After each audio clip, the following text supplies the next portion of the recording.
So the meeting started. This is the first meeting of the Coventry School Building Committee.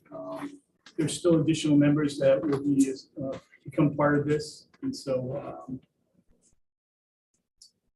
before we get started, why don't we go around at least with the building committee members just to do some introductions. I'm Craig Levis. I'm the current superintendent. I'll be part of the committee till September 30th.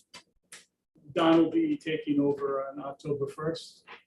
Kristen Bagley, I'm the principal at Western and a Coventry resident. Amy Anzalone, I'm the director of curriculum and a Coventry resident. Hillary Lima, Town Council District 4. Kimberly Shockley, Town Council District 5. Harold Sands, Finance Director, Coventry Schools. James Pearson, School Committee, District 5. Russell Hill, Director of Facilities of Coventry. Ben Marchant, Town Manager. Lisa Mills, Finance Director for the town. Ann Dixon. All right. Ben, did you want to do a few opening remarks? I don't really have any remarks to make. I guess I can introduce the reason we're here tonight is we are on an expedited course to try to get a stage 2 assessment completed by February 15th. And there are a few things that if it seems rushed, it's because it is. The town has a unique opportunity to qualify for 70% reimbursement from the state for school financing. And that reimbursement rate is a huge win for the town if we can make this project work. And so the town council and I and Mr. Levis have been working together for the last month to organize this so that we could have this meeting tonight.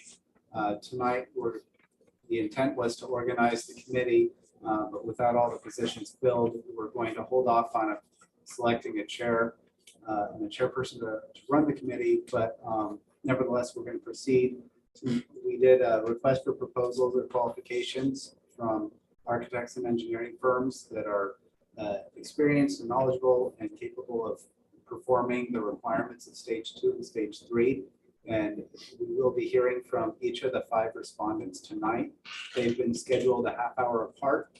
They're going to come in one at a time, and I've asked them to give no more than a 10-15 minute introduction and overview of their proposal for the benefit of the committee as part of the selection process. Superintendent Levis did share links to a website on the town page where all 5 of their proposals can be found for you to review. The intention is to hear their presentations tonight, review the content at your leisure over the next week, and hopefully we can get another meeting scheduled next week before Thursday so that this committee can provide a recommendation to the Coventry Town Council about which consultant they feel will best serve the needs of Coventry at this time for this process. Again, that process has to be completed in a very short amount of time. The stage 2 submittal needs to be done by February 15th. And that, in order for that submittal to be done and ready, we probably have to have our work done by early January so that the school committee and town council can make the decisions they need to make by that February deadline. There are, as I understand from Rhode Island Department of Education Director Mario Carreño, that there are at least 3 decision points along this road. The first one is going to happen on the 26th, which is the town council will adopt a resolution stating the scope, purpose, and objective of this effort. That will define the upper limits of what the budget would be. While we have a stated capacity of upper limit of 95 million, it was clear in the council meeting last night that the council would like to see it well below that. But what we're really looking at is how much bang for our buck can we get. I looked at this as a sure bet. When you have a sure bet, you want to go all in. to get the biggest result. But that's going to depend on what the consultants can provide in terms of recommendations and options. Which schools can be consolidated, which ones need to be replaced or renewed, and what other projects can we also fit in at the other schools that aren't being replaced or renewed, just to keep up on maintenance. So the first one is the scope. The second one is going to be the acceptance of the stage 2. The third is going to be a bond capacity and whether or not to put this project to a bond in April through November, sometime in 2023, and getting legislation from the assembly to approve the bond in this project. So that's kind of the map we have to accomplish in the next 4 months. It's going to be aggressive, but sometimes when it's aggressive, we're going to have to just focus on what really matters, and we won't have time to just wander down rabbit holes and consider options that we don't have time for. So that's the objective. Go ahead. No, I'd like to, if I can do this. Mario Carino, who's going to be part of this process, wasn't able to attend, but he is one of our participants. And so I wanted to introduce him.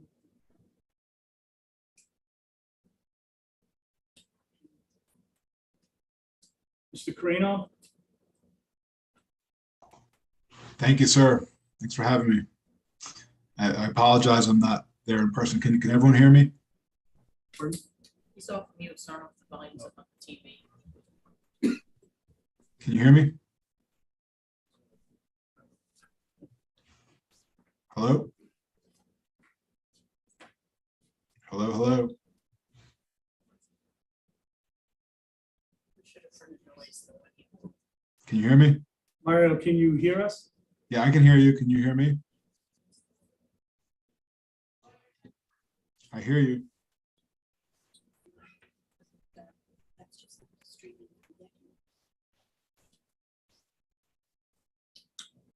Hello?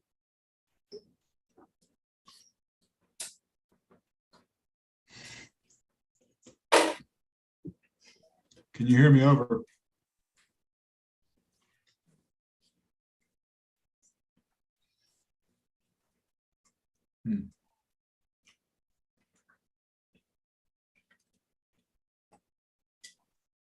Okay.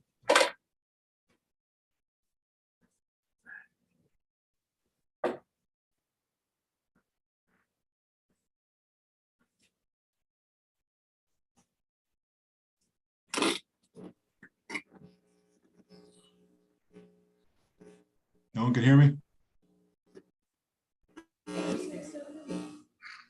No?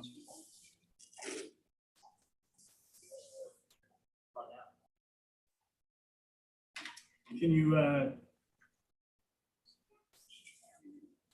you hear us now, Mr. Carino? I can hear you. Can you hear me? He just texted me, said he'll be in person next time. Well, at least it seems he can hear us. Yes, So yes. that's a positive. Greg, can you try the speaker settings with What was that? Next to the Wi-Fi symbol on the bottom. Oh, I'm sorry, yeah. That's 100%. It's 100. What about? No, the where, mute button? his microphone bottom left. Where it says mute right underneath. The Mario's carrot, name. click the carrot next to the microphone. Yeah. Yeah, thank you. On your test one time. Speaker settings? Yeah. Pick one of the- A speaker check and the other microphone ones. usually works. Yeah. Maybe test speaker and microphone. I don't know. It's one of these. Hello?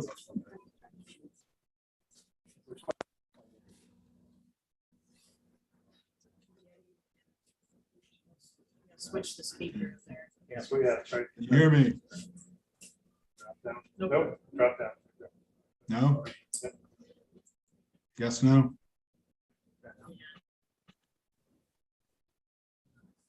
That's something. Is it working now? Can you hear us now, Mario? I can hear you. Can you hear me? All right. Thank you for tech support here. Oh, so you hear me? can hear you, but I think it's just coming through the, Well, we did it easy. my laptop. But, so I just, again, let me introduce Mr. Mario Carreno. He's the Director of the School Building Authority, and he has met with both the school committee and the council and has agreed, offered to be part of this school building committee process. So with that, Mario, I'll turn it over to you. Thanks for having me. I just had a what I thought was a great speech, but it sounds like no one heard it. So I don't know if I can replicate it. But yeah, thank you for having me. I will make it a point to be there in person moving forward. I think Ben did a great job recapping how we've gotten here. There's an urgency to seize temporary state aid, which the extra amount of aid is over $35 million for Coventry. That I think we have an opportunity. You also have a need. We know your elementary schools are in need, as well as your middle school. So it's a matter of moving quickly. I think one thing to keep in mind after we pick vendors and hopefully get the approvals needed on the 26th to keep moving is really have a really tight timeline where we have, within the first month, we likely want to limit our options to maybe 2 or 3 things that make sense. Over the next 2 weeks, I can have one of the ed planners from RIDE begin to identify what those could be, so that once we get a committee fully formed and have a vendor on board to support us, that the idea is they grab one of these options, we pick one, and then they start designing, because there's not a lot of time here. This is not going to be like the last time where we go for months engaging other individuals. There's no time for that. I think at least we've spent some time over the last few months, at least identifying priorities, and we'll try to bring some options to streamline this. But there's an opportunity to get aid, and the town has expressed a willingness to partake and support. So I think we make these align, and we get a great project going for Coventry. It's been over 10 years since we've had a completed necessity approval application into either a bond or some sort of financing, and I'm confident that we can end that streak in FY23. So thank you for having me, and I'll just I'll watch the rest of the way. All right, thank you, Mario.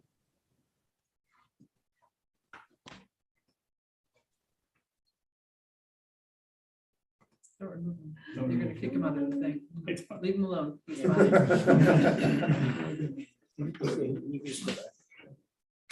Okay.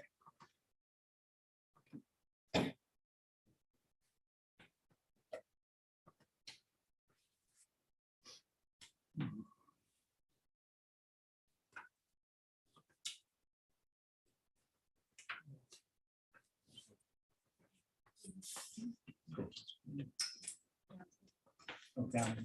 I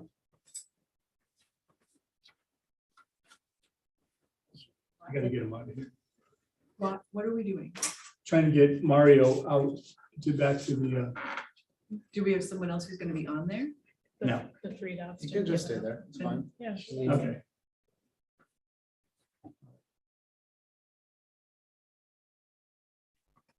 So the other item, I guess, on the agenda is, like I said, now to have the presentations.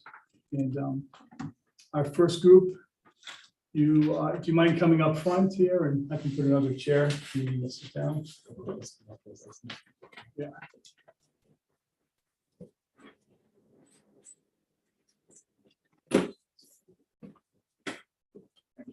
You guys don't mind introducing yourselves, and then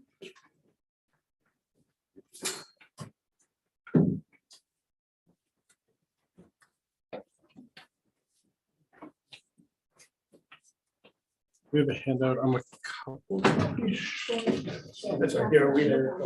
I have it online.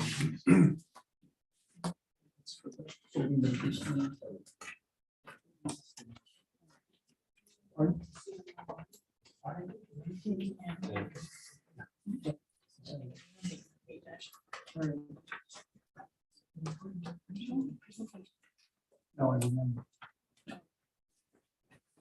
I just have the Okay, do you need? proposals. Yeah, we're looking online. No, no, Yeah, no. we have a digital copy. Here, don't share.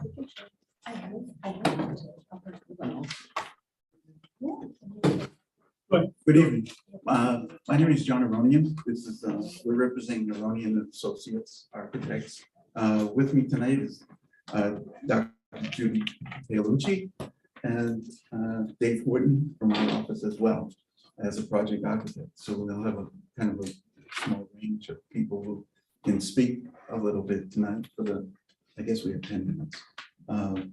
So I would like to just give the introductions and speak quickly about who our firm is and where we're from. We are from Smithfield, Rhode Island. We have done a number of schools over the years. We've been in business for actually this year 33 years on our own. And we have a wide variety of types of work that we do, but we have a lot of educational experience as well. We've been working with Gloucester school systems, Gloucester, Foster individually as elementary schools.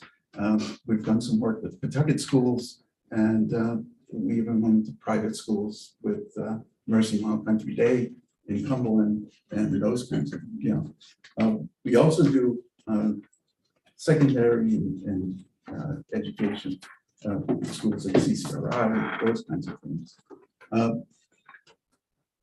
The average amount, we average around a size firm of probably 18 to 20 people. It's been my choice over the years that we would keep it about that size so that we still can provide personalized service. As the owner and president, I'm still here, so you can call me when there's anything, or another issues or not. And I think pretty much our edict from day one has been to not go out and kind of broadcast just educational, but we're well-rounded. But we like to be personalized in our service. And we have a lot of clients that, we have clients that have been with us for 33 years. And that's very important to us. Similar to doing work at Consolidation, we are still doing stage 1, stage 2, those types of proposals, try to keep it very quick and keep it moving. But our way of doing business is to explain and be experts in the field, but yet give the towns options and let them work with, different types of, problems, issues, and categories. So I think I probably have said enough. I'd like to, Judy, say a few words. She is our ALEP educational consultant, which I think is going to be a very important piece of this task. And I have to say, the best thing about this, and we feel very fortunate to have her with us, is because, I understand she was a teacher here in Coventry. She is a past and very recent superintendent of schools for Smithfield. And our office is in Smithfield, so we somehow connect that way as well. And she has experienced a lot of different architects and a lot of different situations in building construction and organization of schools and what the options could be. And I think it's a voice of experience that to me is going to be a world of good for everyone, especially with the quick nature of the way it needs to move along.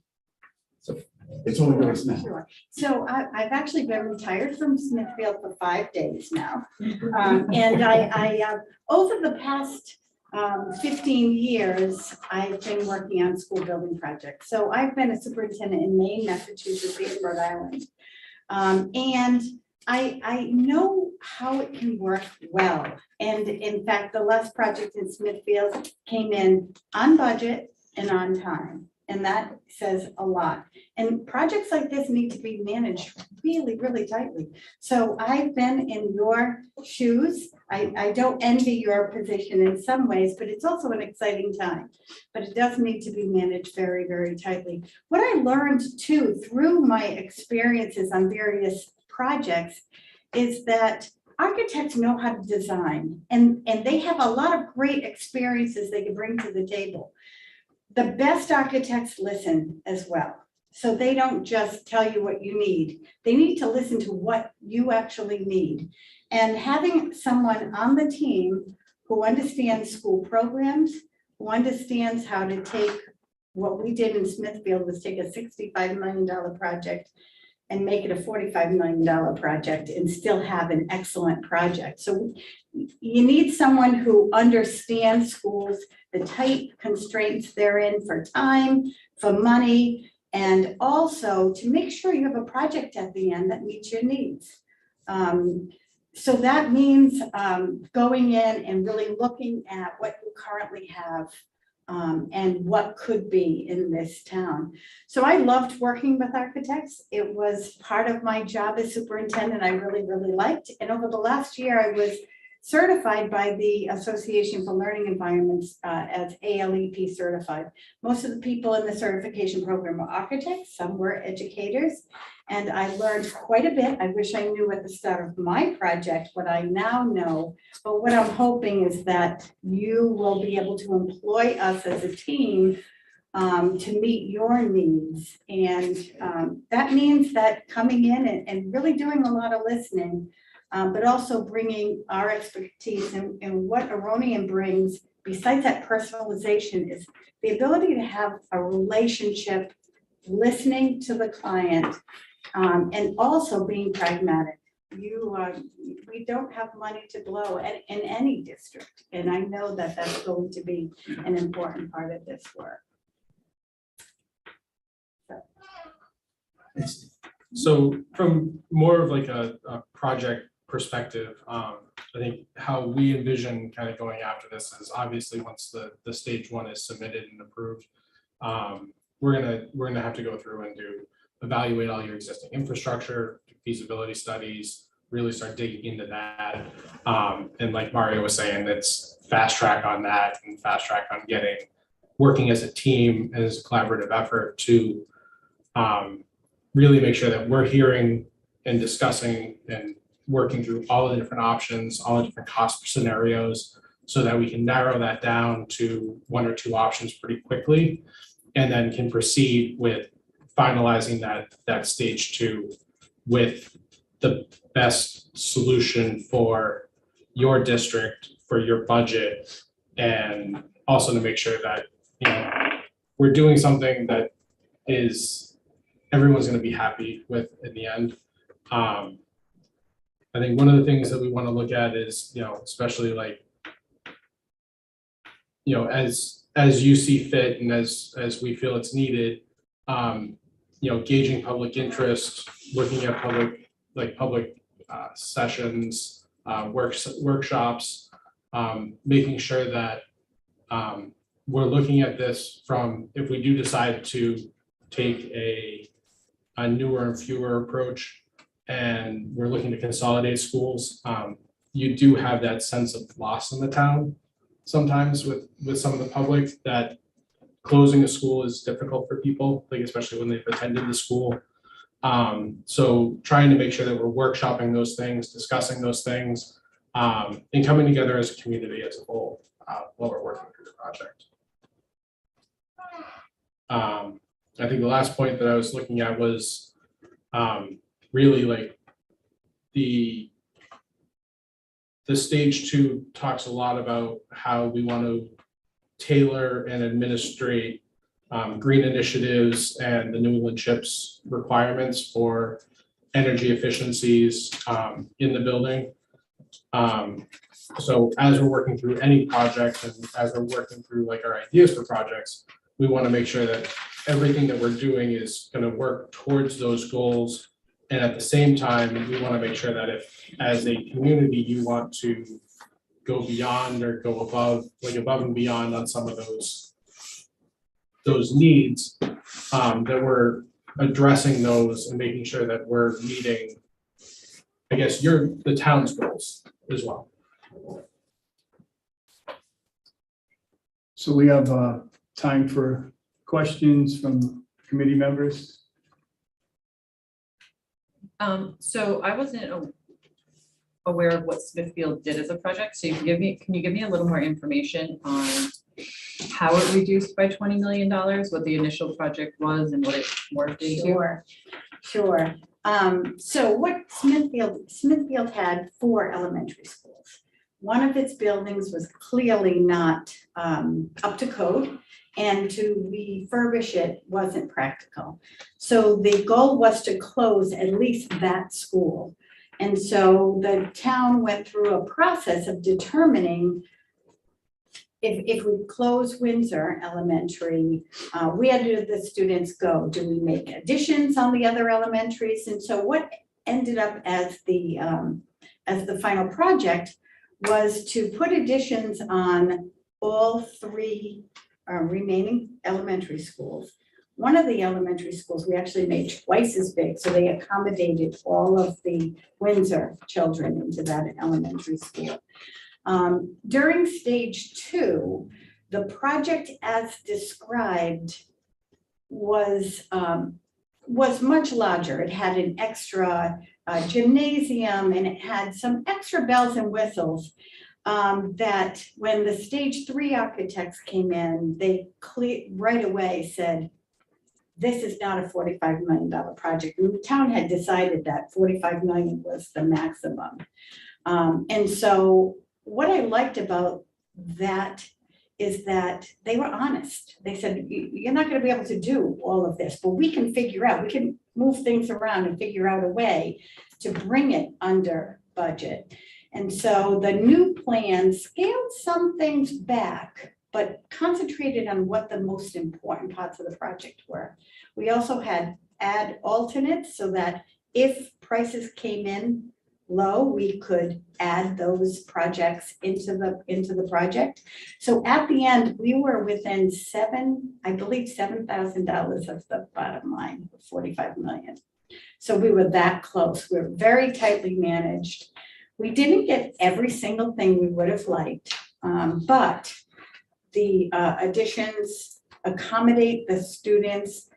There's some creative spaces, and all of the infrastructure is up to date, which will serve the town for years to come. The project was so successful that the town is now considering the next project, because it's, when you have success, you want to continue with it. But it was a very tightly managed project and very pragmatic. We had to be very, we had to look at what would be best for instruction and that concentration on how we can actually boost instruction by having better learning environments. But we also had to be very practical about it. And just one more question. Oh, yeah. In the past couple projects you've had, or if you just have a project in mind, what are some ways in which you've built efficiencies into a project so that the end result would be a positive for the town, for your business, for the students, but we're able to stay within a budget? First of all, we have to be very honest about the budget. And I think that's basically, we have to let you know if we're exceeding, if our expectations start exceeding our budgets, we're here to pull that back a little bit and talk about that.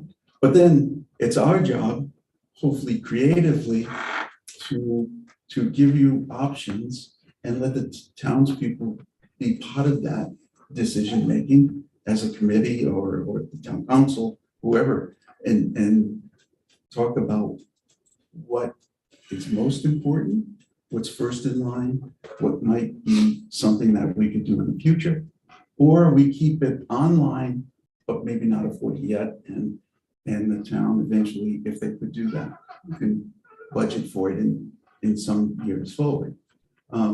So I think there's a grand scheme of what we've done. And I think that's what it's a little bit of what we did for Foster Gloucester. That was, well, it's been almost 15 years.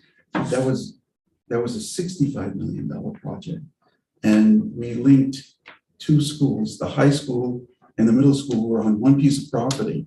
And we linked them together with a bridge to make one high school. And then we built a brand new middle school. And we thought about, you know, the types of education, what we needed. The middle school is built on a team educational way of doing business. So that particular school had 5 individual teams that it was around with infrastructure that followed it. And I think that was important. In fact, then it was probably the most efficient school, and Mario can back me up. This was a way back, but we talked about, you know, the dollars per square foot of how much it would cost to produce it, and it was actually quite low, and we were able to do that. And there was some creative effort in that. It was funny. It was a great project. It was a great learning project as well, because we ended up getting involved with helping the committee with promoting to the town a bond referendum.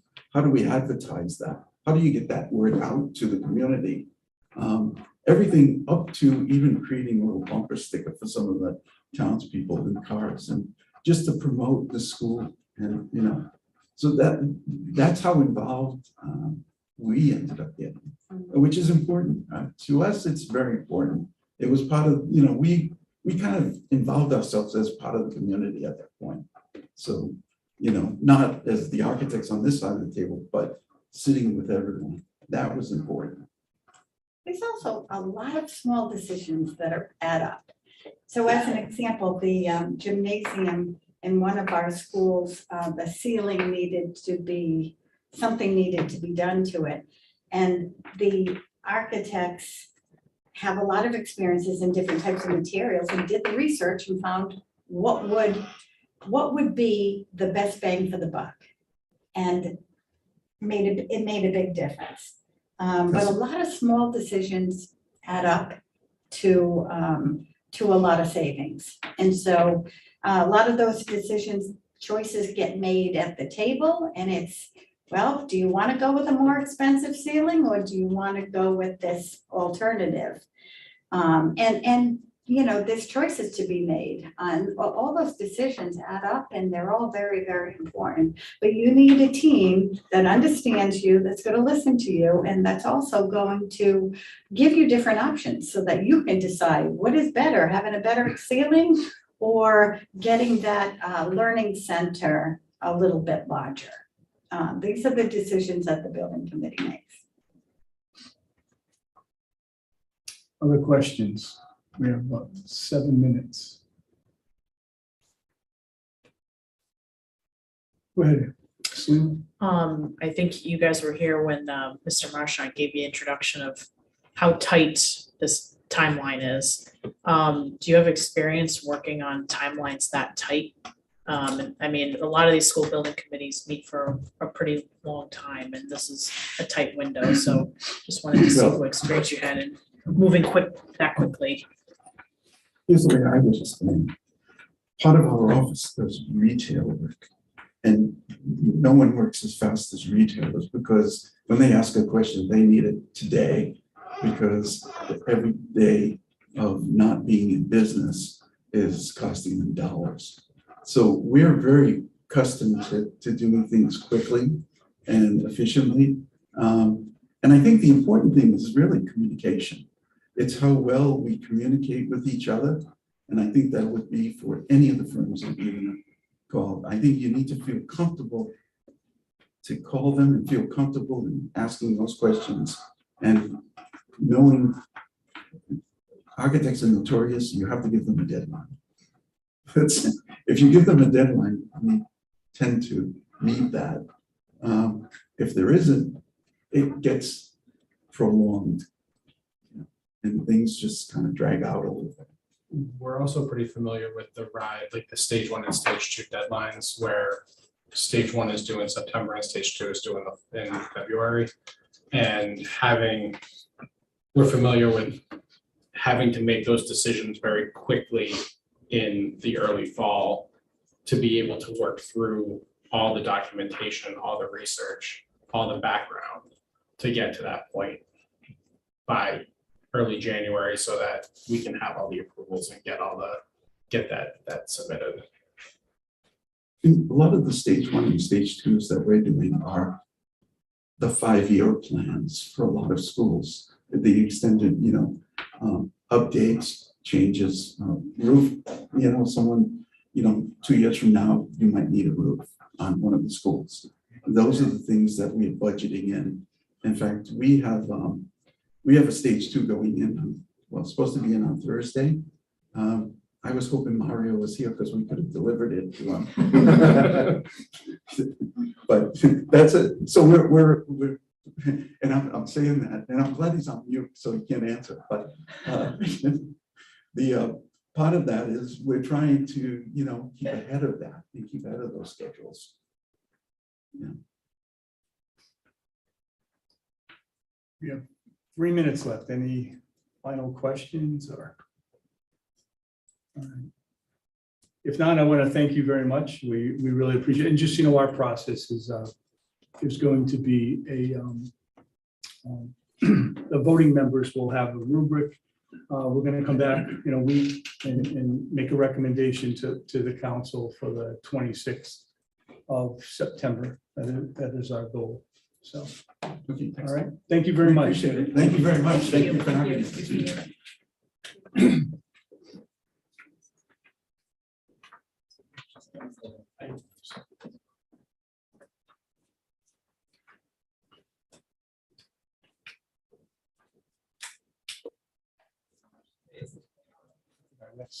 Next group are out there.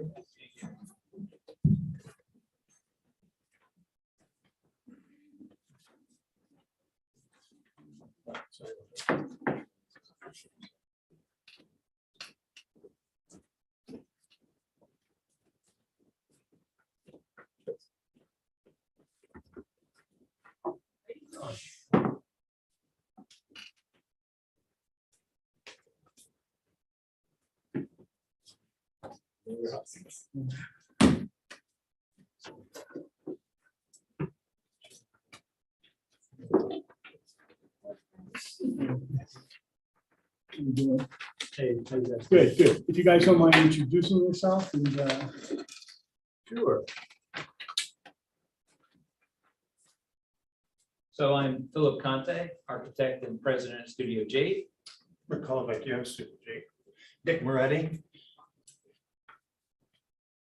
you want to help pass things out or? Yeah, so I actually have some handouts. I have a presentation, but I didn't know what your projection capabilities may be, so I also made hard copies. Yeah, you'd have to email it to me and, Just with the hard copies. yeah, let's consider the hard copy. That's fine. Yeah, that's great. So I'll just- Hello. Yeah. You can just take one and pass it down. Can do that right now. Yeah. We're the boss right now, so careful what you wish for.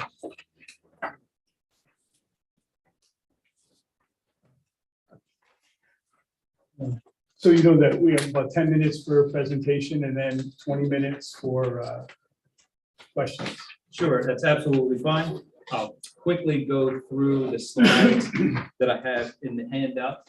I see some new faces and some familiar faces. But you So- didn't say old faces. No old faces. So we'll quickly talk about our team, our capacity, and our experience and approach. But as you'll see, we have assembled a complete team to take you through the stage 2 and stage 3 process. And we have brought on a number of team members, obviously the requisite consultants, but also the SLAM Collaborative, which is another architect that we often team with on larger projects that this may develop into as a part of the stage 2 and stage 3. You'll see the slide that shows a toolbox. That's really how I present our company, right? We are a collection of individuals. We are a multidisciplinary firm, which means we have architects and engineers in-house, as well as cost estimators and educational planners. And you have the right tool for the right job, you will certainly be a lot more successful. I am also a huge Star Wars nerd. That's why you see an image of C-3PO and R2-D2. That architects and engineers go together like those two. That's very useful as we're preparing a stage 2 and certainly during a stage 3. Some of the benefits of being an integrated firm, for those who don't know us, is that we're able to make early design decisions. Our response time is reduced, and our documentation is much more coordinated, which is helpful, particularly during a planning process, such as the RIDE Stage 2, and certainly during the RIDE Stage 3 process, which typically results in better bid results. We're able to accelerate schedules and reduce change orders because of our coordination. And Studio J brings sort of the single source accountability and umbrella over all of these disciplines that we will need as we go through the process. We have been very successful in some of our most recent elementary schools. The top 2 happen to be in Maryland. Our partner, the SLAM Collaborative, is working on the Johnston New Elementary School, which is a consolidation of about 1,000 students that is currently in design.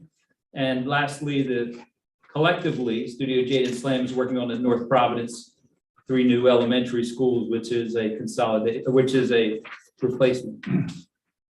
So for your particular project, we look at the schedule for the stage 2, starting in recognizing that's usually a 30-week process. You'll see that we've condensed it down and identified certain phases and the number of weeks that we would have to do that. The first 2 weeks would be to develop the framework of the process. Then the documentation, which takes up the most amount of time, the development, cost estimates, and then finally the assembly. So for those who don't know, we have helped Coventry in the past. We know you certainly know us. We know your buildings. We know what RIDE expects through the process. And we know school operations. That's one of the reasons why Dr. Moretti is with me this evening. He's a former school administrator. If you have a chance to read the cover letter in our proposal, he has a lot of experience that may help the school department in recognizing operations and efficiencies if we were to consolidate schools and go with one. We do practice what I always call responsible innovation. We want to be innovative, but we know that we need to be responsible. There are constraints that need to be recognized as we go through the process. Communication is going to be key. And yes, there will be anxiety. We have an anxiety attack plan, and sometimes it's necessary. We're very familiar with the stage 2 process. We identify a number of municipalities that we have worked with in the past. And I'll just finish with why I think we would be the best fit to move forward. Certainly our integrated educational planning, architecture and engineering bring together a single source of accountability. We have an extensive amount of experience and expertise with RIDE and Coventry. We do have a history of high quality results, documentation, and we bring a strong team with the SLAM Collaborative. And we do have over 43 years of listening and obviously learning along the way, but also leading you through this process. This process you're familiar with. We understand what the challenges are, and we look forward to working with you. I'm happy to answer any questions. Rick is going to be one of our project managers, and Dr. Moretti here are also able to answer questions. Mr. Pearson. So you mentioned SLAM Collaborative. Could you describe what SLAM is and how they partner with you? Sure. So they are a national architecture firm. We first started the team with them back in 2005. We did the Providence Career and Technical Academy. We're currently working with them on the new Rogers High School, and we're working with them on the North Providence Stage 2. So they are an architecture firm, and they bring a lot of horsepower if we need it, particularly on a larger project. And they do bring the experience of what they're working on in Johnston right now, and they're also working in Kentucky. Thank you.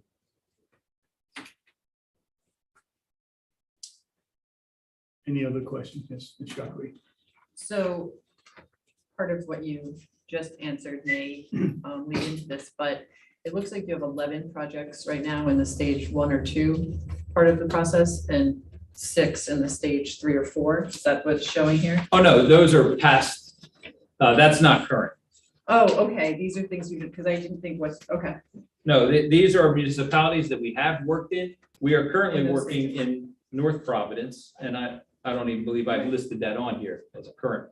Well, that's actually but benefit, because I was thinking that's a lot of projects in the timeline that we're trying to get accomplished here. I also wanted a little bit more information on the elementary school projects that you're talking about. That's one idea that Mario has given.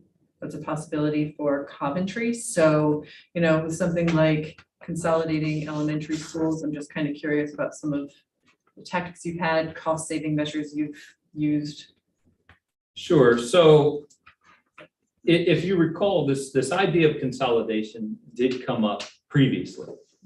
And at that time, it was not taken up as the project. Sure. I know that RIDE SBA has been very aggressive in wanting communities to maximize their reimbursement because of the extension of the incentives.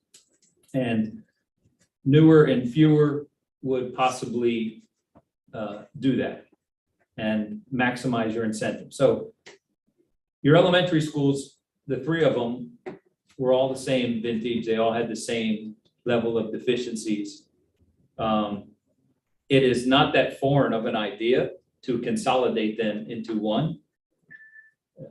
You do have a comparable project that is currently in the planning phase in Johnston to use as a reference on how that size and scope and budget is going. There are operational efficiencies recognized. That's one of the reasons why I think Dr. Moretti could bring a little bit of value and to help fish them out when you start reducing from 3 to 1 elementary school. Location will probably be of absolute critical importance. Where will this building go? How large is this building? Using the RIDE formula, your building would be about 145,000 square feet. But it's unlikely you will be able to build that much given the funding formula and the cost of construction at this particular time. So I think nailing down the location will be important. Consolidating certainly has operational savings. It creates somewhat of an equity issue at that point when you have Washington Oak, your newest school, a new elementary school, but then you have Western Coventry, which needs probably a significant amount of attention to create equity within the district, notwithstanding some of the improvements that are still likely outstanding at the high school and the middle school. Phil, one of the proposals that was discussed, I think that had been put on the table was 2 new elementary schools and closing 4 elementary schools, including Western. Okay, well, that may make even site selection a little bit more challenging. You know, if we were to go down this path, this is one of the things we immediately want to understand. What are the options and what are the opportunities for land? And using the RIDE formula, how does that look? And I just want to say, like, I think one of the important aspects, so is we're doing this tonight, the school building committee, some members were just appointed last night by the council because of the timeline. But I think the real value, and at least in my opinion, is getting that complete committee together to work with a vendor to come up with those decisions and to make those presentations to the school committee and the council in a short period of time. Certainly vetting the advantages and disadvantages as soon as possible, having as much information as possible. Costs, citing, you know, what does that do to, is there any redistricting involved with that? And getting everyone on the same page as fast as possible. You know, my gut feeling is that any ride stage 2 that gets submitted that has newer and fewer schools in it will be approved from the ride SBA. I'm actually not so much worried about getting the approval as much as presenting to them the right project that you and this community can afford, and one that you can get support for from community, from the school committee, from town council, and then able to successfully execute. It's a big step for Coventry. How about that? Based on what you have done in the past, even before this last stage 2. So it's a heavy lift, certainly one that we have the capacity and experience to help with, that we are committed to help with. You know, I would like to see you all be successful. We've invested some time together previously. I'm prepared to do that again. Any other questions? All right. Well, we appreciate your time, and just the process is that we're having presentations tonight. The voting members will deliberate over a course of a week, and we'll come back in a week, have another school building committee meeting, and hopefully make a recommendation for an architect to go forward to the town council on the 26th of September.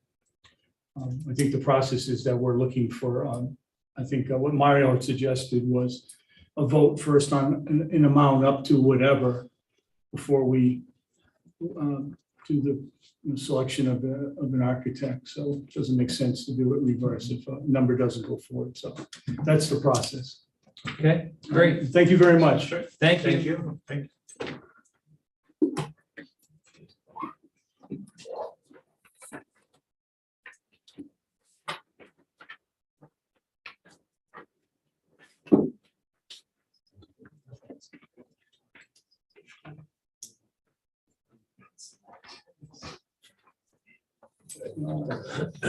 Heads will roll.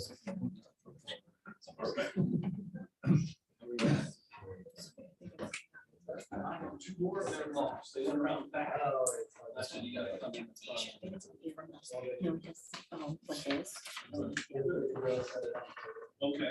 That's right.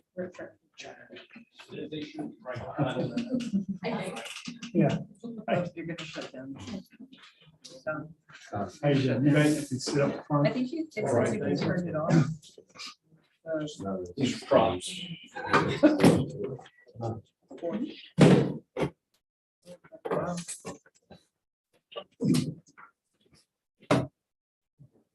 Fine. They're a little lost. They went to the back parking. That's all right. All right.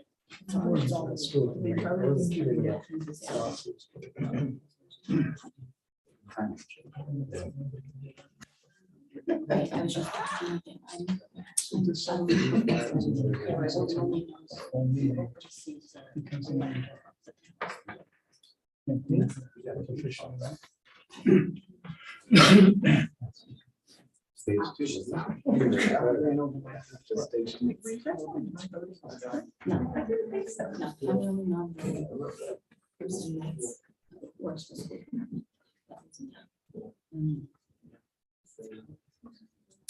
No.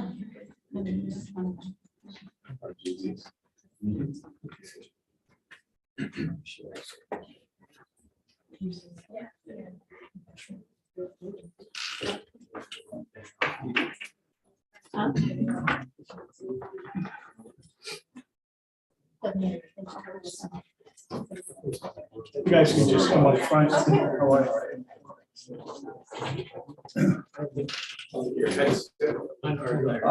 Don't jinx us. If you have technological needs, it'll put us back, so. We do it with a smile on our face.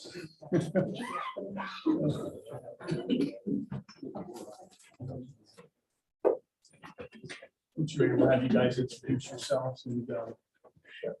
We have a presentation that we sent over. If not, we have a zip drive. Can't pull it up. No, Mike. I I didn't get it. You didn't get it? I'll help out, Chris, to give them Okay. flash. Yeah.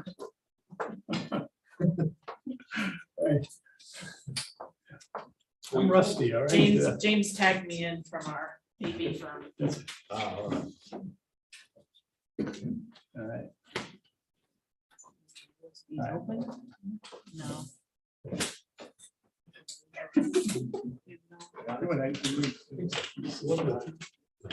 You guys are from RGB. RGB, okay, let me see if I can.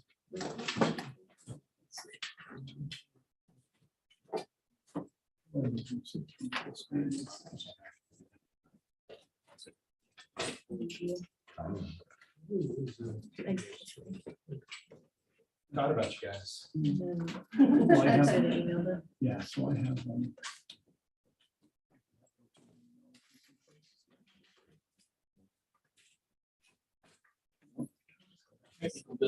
There we go. Going down on the- Or Just gonna was- share it. Yeah, but I Yeah, can. there you go. This one. Okay, so now I gotta go back to here. Well, actually, let's open this up. And actually, presentation. There'll be a quiz on this. Can I drive? Yeah, I have to share through Zoom. Yeah, well, I just wanted to open it up as like a profile.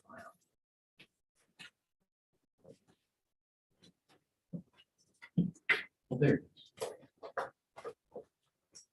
This is on Zoom, right? Correct. Share it.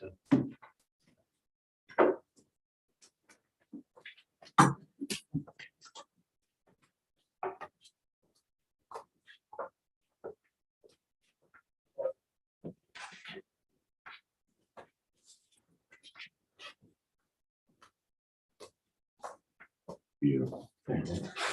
All right. You guys can have this back. Put you on payroll.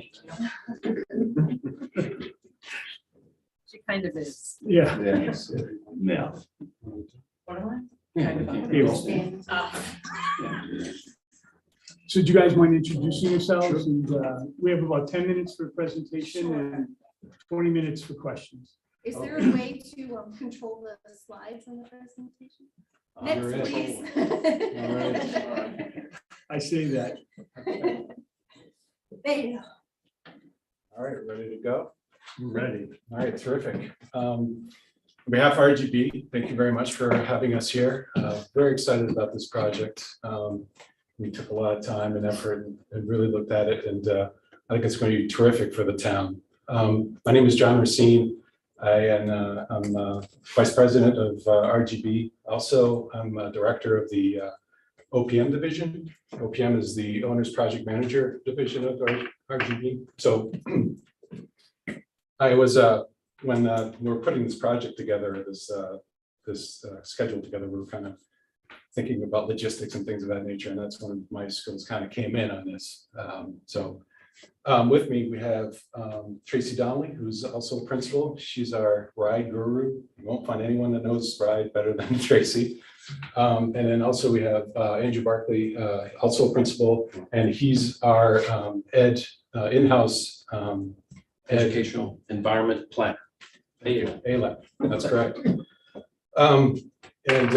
We're here, we've assembled the rest of the team, and we feel that we have a robust team that can really push this project through.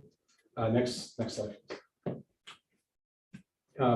We're going to hit this ground running with Tracy. Go ahead, Tracy. Yeah, so RGB is a very established firm. We've been around since 1946.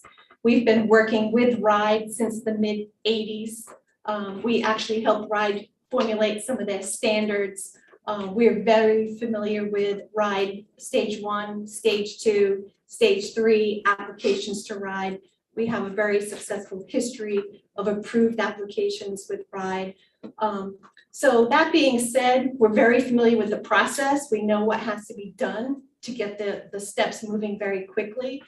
We are a Rhode Island firm. We're all local.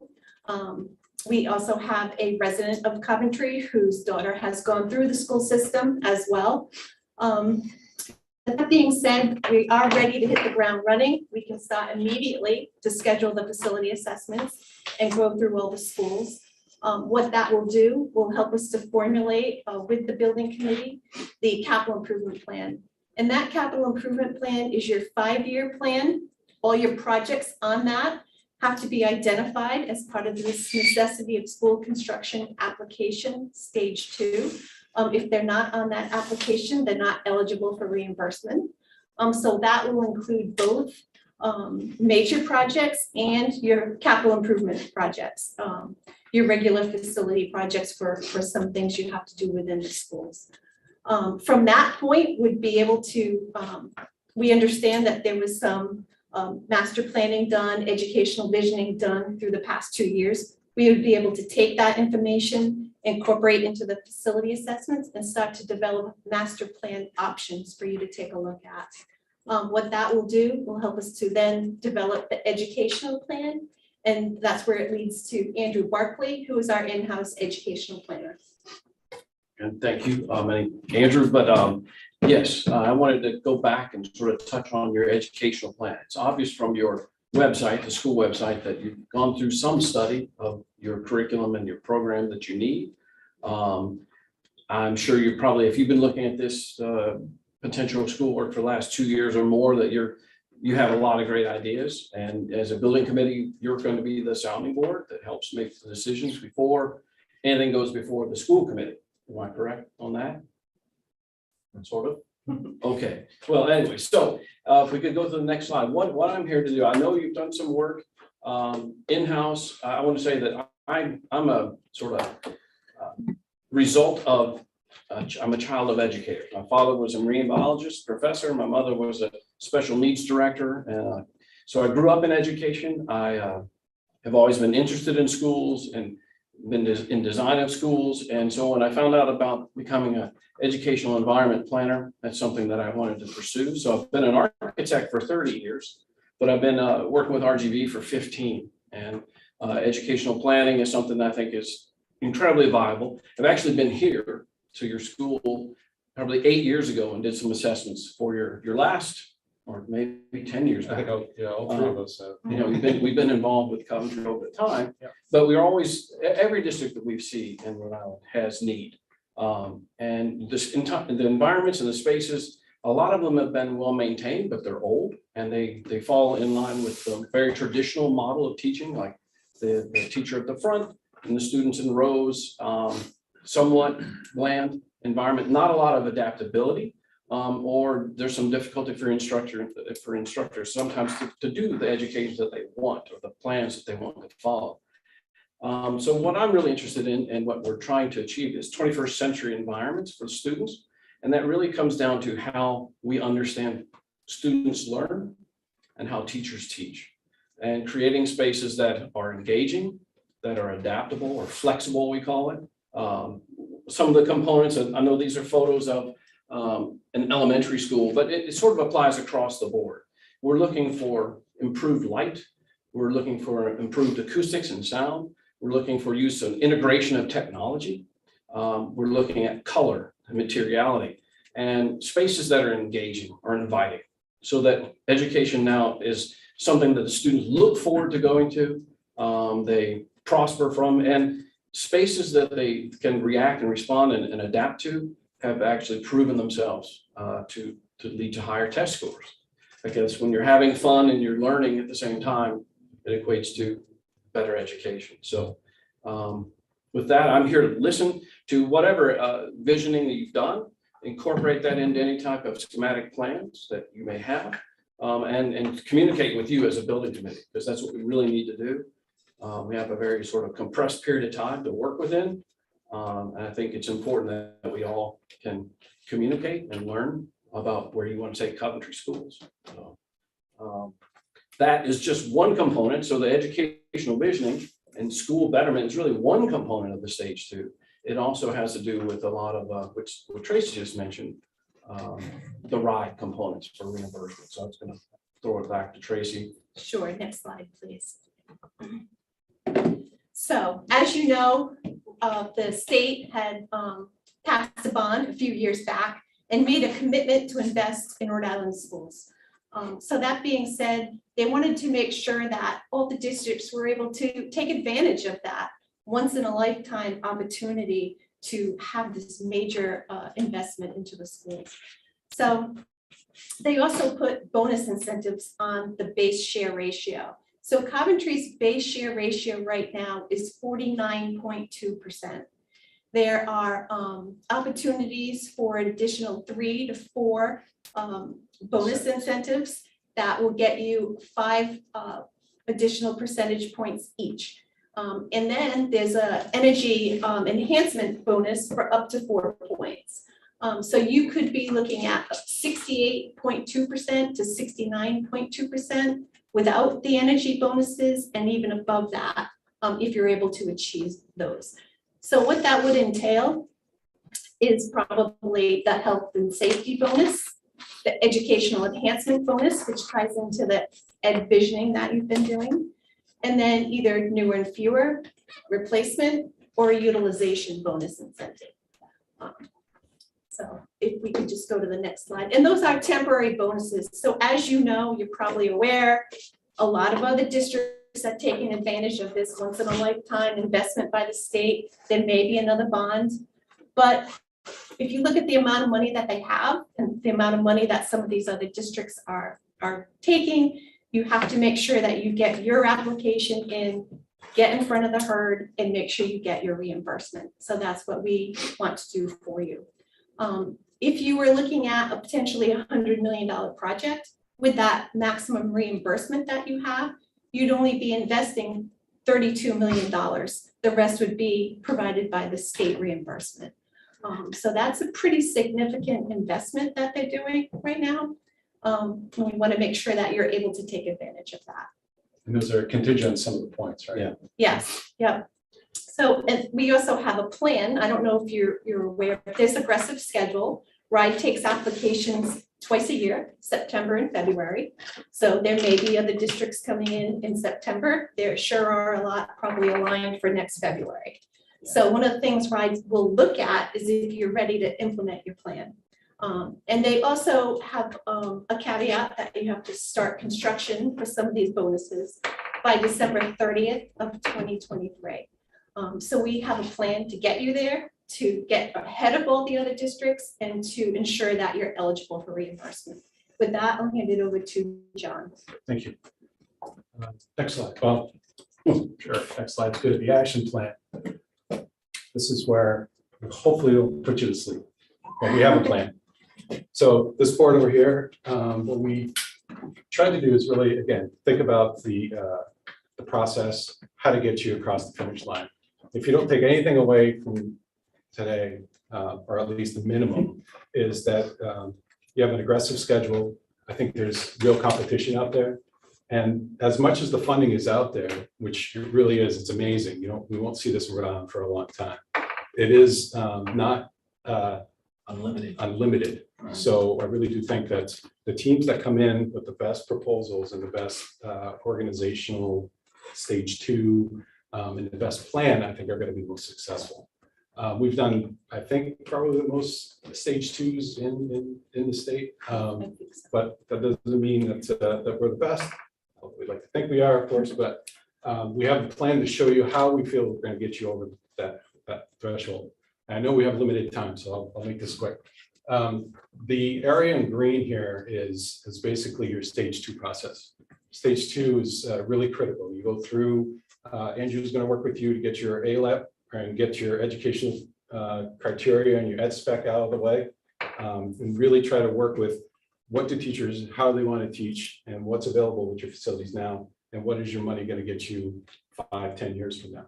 And it's just not to interrupt, John, there's a lot of documentation for anyone that's not familiar with that. We brought an example of a stage 2. This is one application, had to take 2 binders to get it to show you. So there's a lot of documentation that goes into that. You have to make sure you hit all of those checkpoints for RIDE or you get kicked back. So that's what this is. Anyone's welcome to come up and flip through it and we can answer any questions on it as well. Yes. And that's actually not schematic design drawings, that's just the submission document. Booklet. So, yeah, it's a lot of, Oh, but here we go. So once Andrews works with your team and Tracy comes in and starts putting in your schematic design, we're going to need to start that sometime in October, we would think, and get that done sometime at the end of November, so that you can get it a cost estimate. It's going to take a long time to have somebody estimate all this stuff, right? They got to flip through, they got to look at all the stuff. They got to realize what's being priced and how to get it through. Once that's done, this whole package gets approved by your team and then it gets approved by the town. So communication is key through this process. We've been through it, we certainly understand it. And if we have a cohesive team working together weekly, daily, then there's really a chance of success here. And that's what we push. Communication will be key through this process.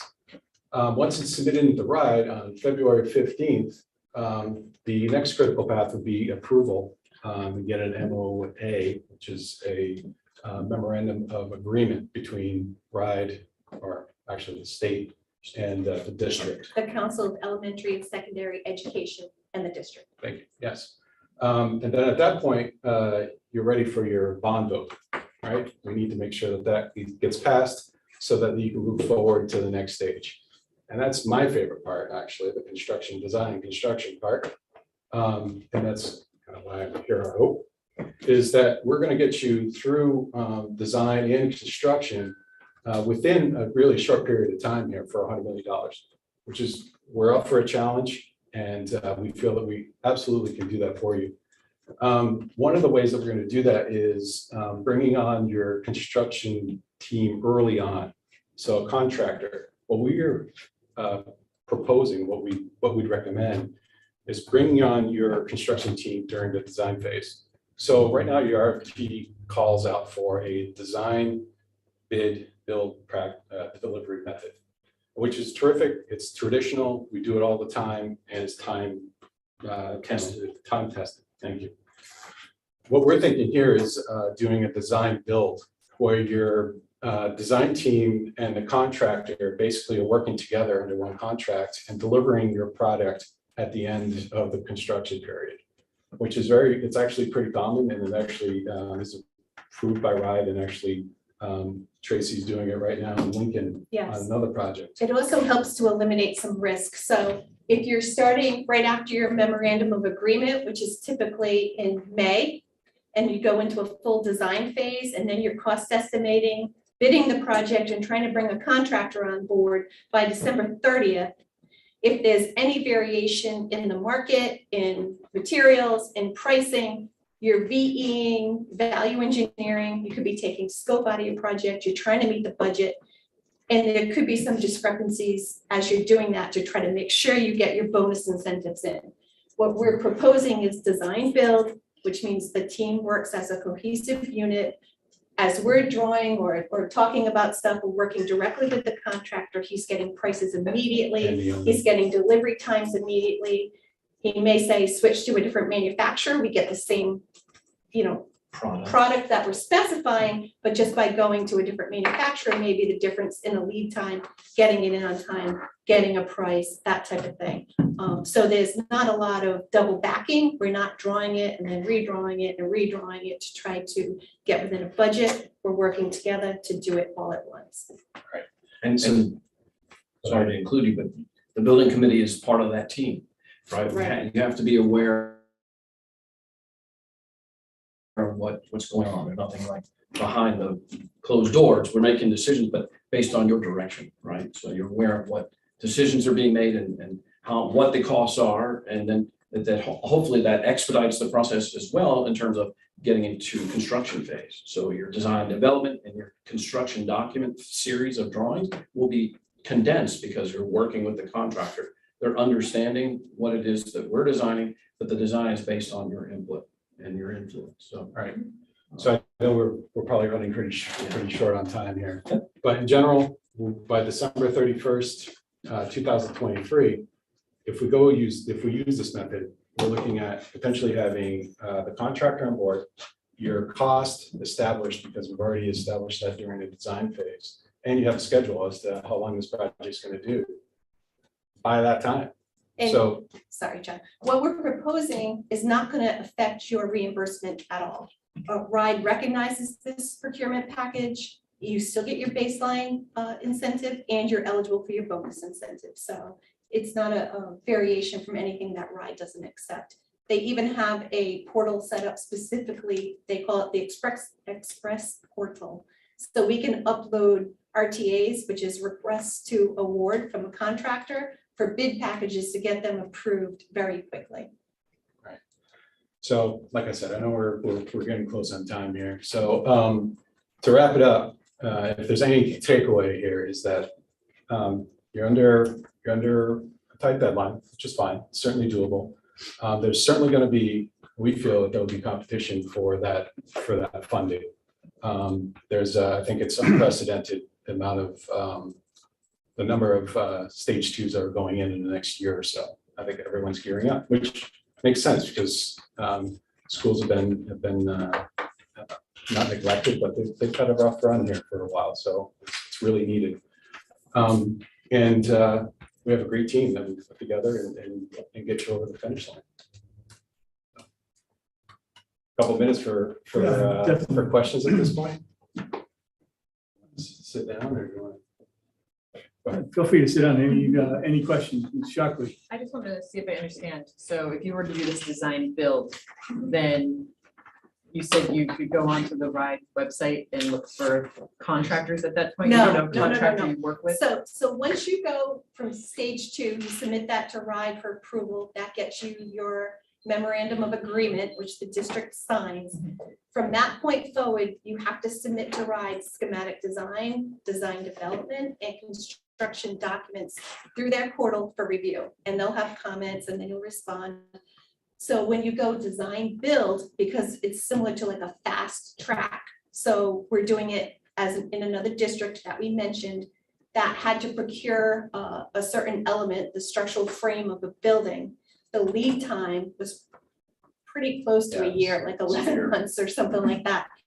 And they had to be substantially complete by June 30th of 2023, or they would lose their reimbursement. So what RIDE does is we can go through an express portal and just upload that structural frame and all the information that goes with that, so they can approve that, so the contractor can purchase that and not lose the, Okay. I wasn't sure what you meant. So Yeah, we still have to get all the approvals from RIDE. There's just a little bit of a fast track for some things. Yeah, the process is very similar. You Yeah. still have to submit all the pieces to RIDE. Yeah. Everything gets reviewed the same way. The only difference is that you bring the contractor on a little bit earlier. So you use an RFP process to bring the contractor, and they give you a guaranteed maximum price based on a set of bridging documents. That allows us to continue doing the design work real time with the contractor. And it really speeds up. Fast track is in the private world is probably the most common. Public world is still traditionally kind of the design, bid, build, but things are changing. And the economy is forcing us to change it. This timeline, does it only really account for if, assuming that we're gonna go with 100 million, or is there time built into this to consider alternate packages in terms of a total? Because the council in their meeting last night kind of made it clear they'd like other options that don't max out the. Absolutely, Okay. and that's gonna be what I had talked about, I think on the second or the third slide, that we do master planning options. So that we kind of vet out, one, we want everybody on board with the price, especially the town council. And we want everyone on board with the option that's selected. And I just want to mention the capital improvement plan that's submitted, that 5-year capital plan, will also include CapEx projects and potentially bond funded projects. So they'll be identified in 2 separate columns. And that's why, you go out for the bond referendum. Should it fail, your CapEx projects are still eligible for reimbursement. Sometimes I think we go too fast because it's common place for us, like but the idea is that this actually, the process of design build it is in many ways can save you money because you're seeing what the costs truly are. You're not going to be hit up for change orders or anything that's unforeseen because the contractor's with you as you're developing this building or whatever, our building plans. So you're going to be much more closely tied to what it actually costs and the time to procure materials. So hopefully there, and then you as will receive an end product that you're aware of. You won't have to go in and value engineer, we call it value engineering. You set a drawings out, the drawings come back $20 million over. Now we have to go in and start tearing out sections or pieces or components of the building that you want or that you think you need. And when you do that, I call it value less engineering, because you're downplaying what it is you actually want. Right, this really gives you the opportunity to work with the contractor. Like, we can't stress it enough, if you're working with a contractor, build time. Right. Particularly that, you know, if the team that's going to be putting it in. And it also gives you the opportunity to do something, you know, if you find that there's savings, they can bring savings to the table and say, well, if you do this, you can save $10 million and maybe it's an extra gymnasium or something of that nature. So it gives you that opportunity to do that. I'm sorry, there's more questions? I just have one more. I don't, if you could describe in the best way, how well have you stayed within the amounts that you've set? Like, you know, in terms of, we had someone who came in and presented and said, you know, we were able to stay within a couple $1,000s of, you know, I know the COVID years have kind of impacted that, but just curious how well you guys have been able to stay within the set bond amount and whatever The cost you have to spend and how closely would you. So that's part of what an owner's project manager does, is actually tracking how much money you have, how much spending you're doing, and then what the variation would be. So we tend to stay as close as possible, obviously. Yeah. We understand that the town, and this is the same for all of our projects. I'm actually an OPM for another school district right now that's looking the same, not quite the same scale, but the same thing. They have a set amount, a budget.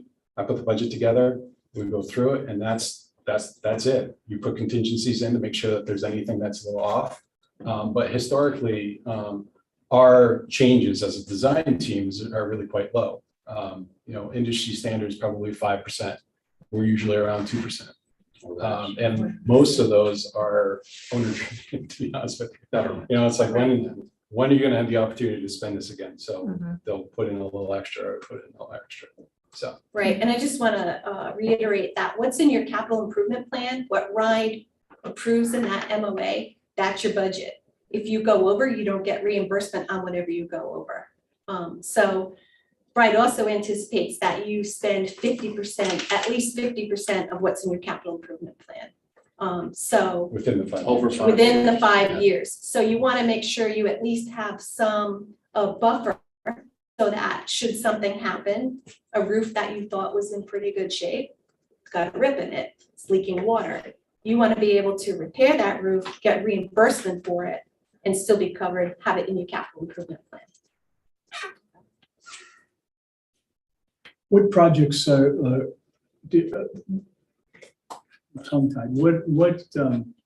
communities are you in now? What kind of projects are you involved with?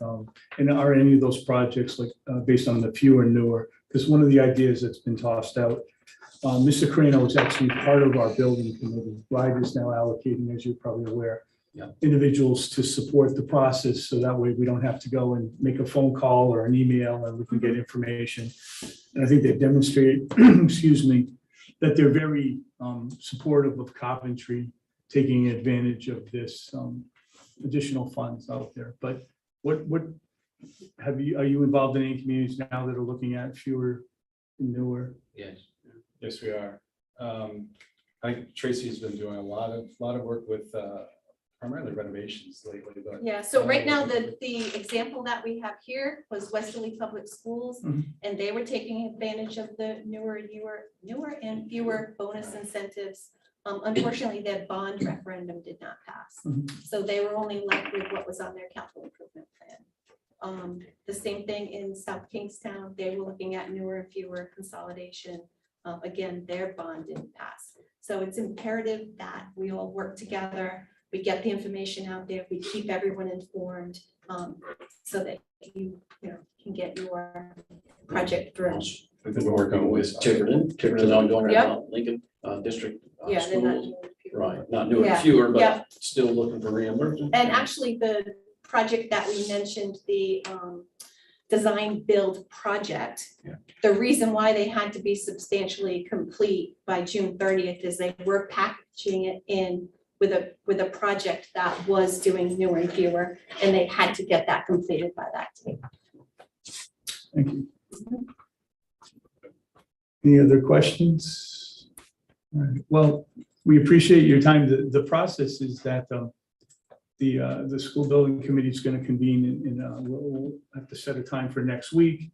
The voting members are going to look at all the proposals, and the goal is to make a recommendation to the council that'll go before the council on the 26th of September. So we have a very tight timeline, and Yes, clearly. yeah. So, Yes, you do. but anyways, definitely appreciate you taking the time, short notice, coming out here and putting in a bid. Thank you very much. Thank you. Thanks for having us. Thank you. Thank you for having us.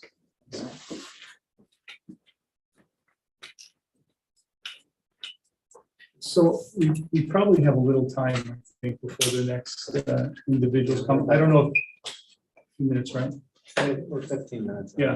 I don't know if this is an opportunity to look at scheduling a meeting for next week, identifying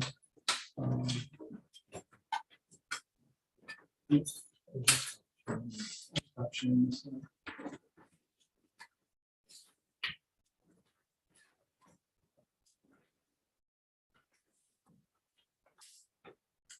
You wanted to be before Thursday, you said? Then away on business. We have a school committee meeting next Thursday, so that won't be possible. So I didn't know, is Wednesday?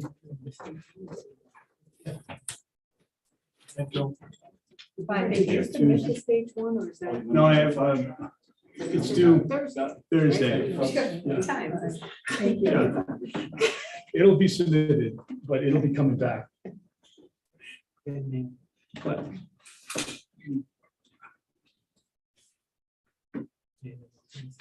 so, potential dates next week. The 21st, Tuesday, the 20th. And it's really important for the voting members, so Kristen, Mrs. Lima, Mrs. Shockley, Mr. Pearson, and Dr. Dixon. I'm away Monday through Wednesday. I can do Thursday, but school committee, so. Yeah, we can't do Thursday. So it'd have to be Monday, Tuesday, or Wednesday. Are we allowed to? I don't think so, based on that's the executive order ended, so. Okay. I mean, the bottom line is we may not have, there probably won't be a quorum, but we can still meet because we'll need 5 members for a quorum. We could have a quorum because Miss Isabel Dos Reyes will be here, hopefully. I'll have to confirm with her. Because we need 5 members. Where's the state that we need 5 members? 5 out of 9. I believe they discussed in the charter that if there's 9 voting members, we need 5 of them. Just checking. I mean, I think I heard that conversation take place. Yeah.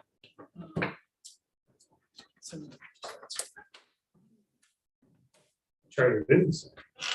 I don't, We could set our own quorum, but it could- Until all the seats are filled, I have had legal counsel advise that you can use a quorum of the majority of those appointed. Yeah, I don't. I've never understood that. yeah. and I think you want to be sure you've got a quorum for something like this. Yeah. So I think what we could do is make a proposal. I understand that Mrs. Shockley, you're not available, but I think we should pick a date and then hopefully we can get a quorum.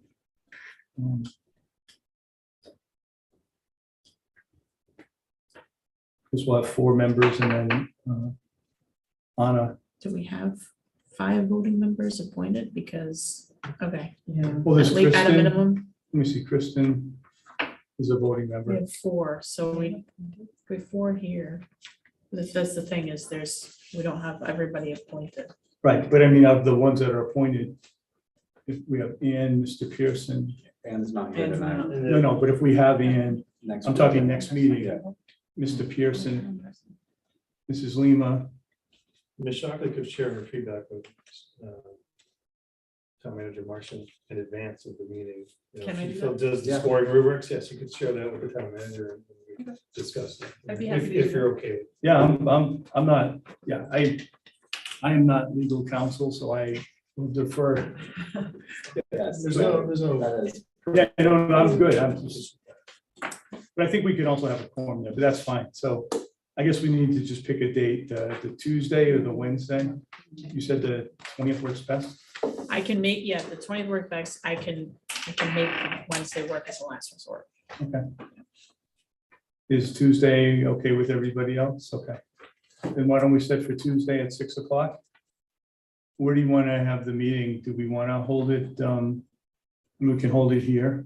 I'll have better technological support. We could hold it, you know, I know that it was thrown out at the senior center, but I know for us, it's a lot easier just to schedule this year, so. Who's us? For school department, for me, for me. If I'm putting this together, yeah. I'm open to suggestions. I don't, you know, I think that's the easiest. I can work on the details. Okay. All right. So then the meeting will be next Tuesday, the 20th at 6 p.m. Excellent. The other part is that I'll make sure I get those rubrics. I gave hard copies, but I'll make sure I get them to Ms. Dos Reis Kutu. And excellent.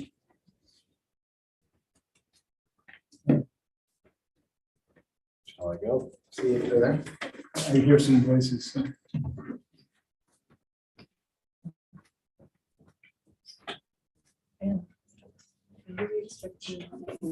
Other members to appoint them on the 26th.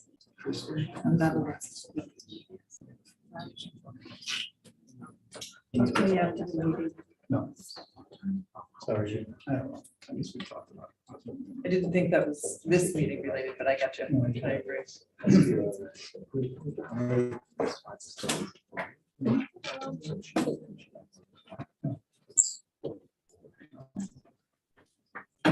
How you doing? How are you? Good. Yeah, you guys can come up front.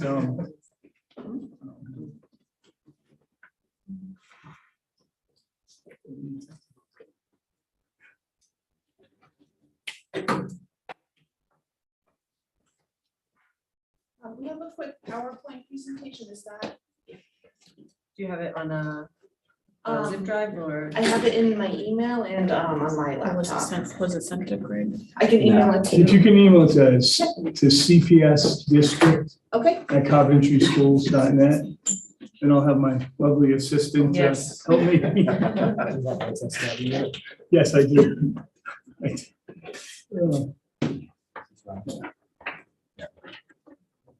see.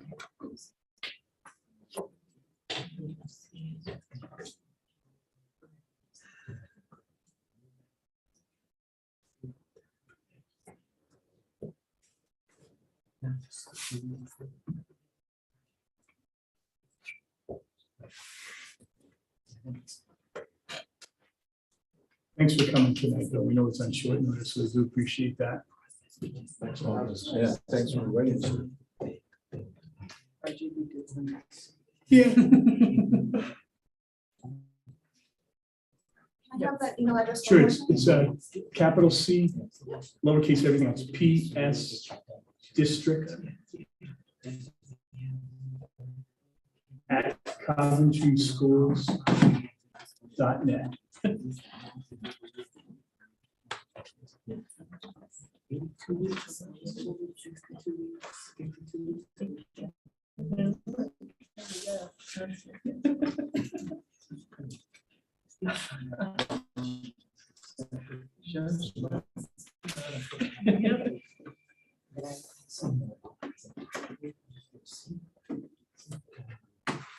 we're running a little ahead of schedule, so.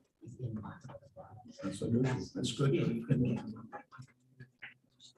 Hopefully that continues throughout any project. Click refresh Maximum peak efficiency. above your name under search and mail. It's a little arrow in a circle. Under search and Oh, mail. yeah. Yeah, spam that. Wait a minute. Think it's in spam? No. Sorry. I just meant like click it a couple times and just keep checking on it. But if I keep on clicking inbox, that refreshes too, right? That too, yes. That's. Here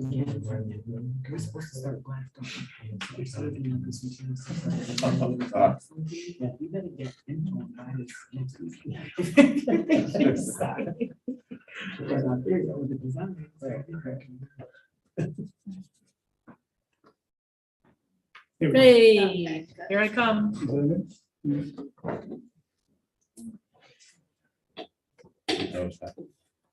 All right.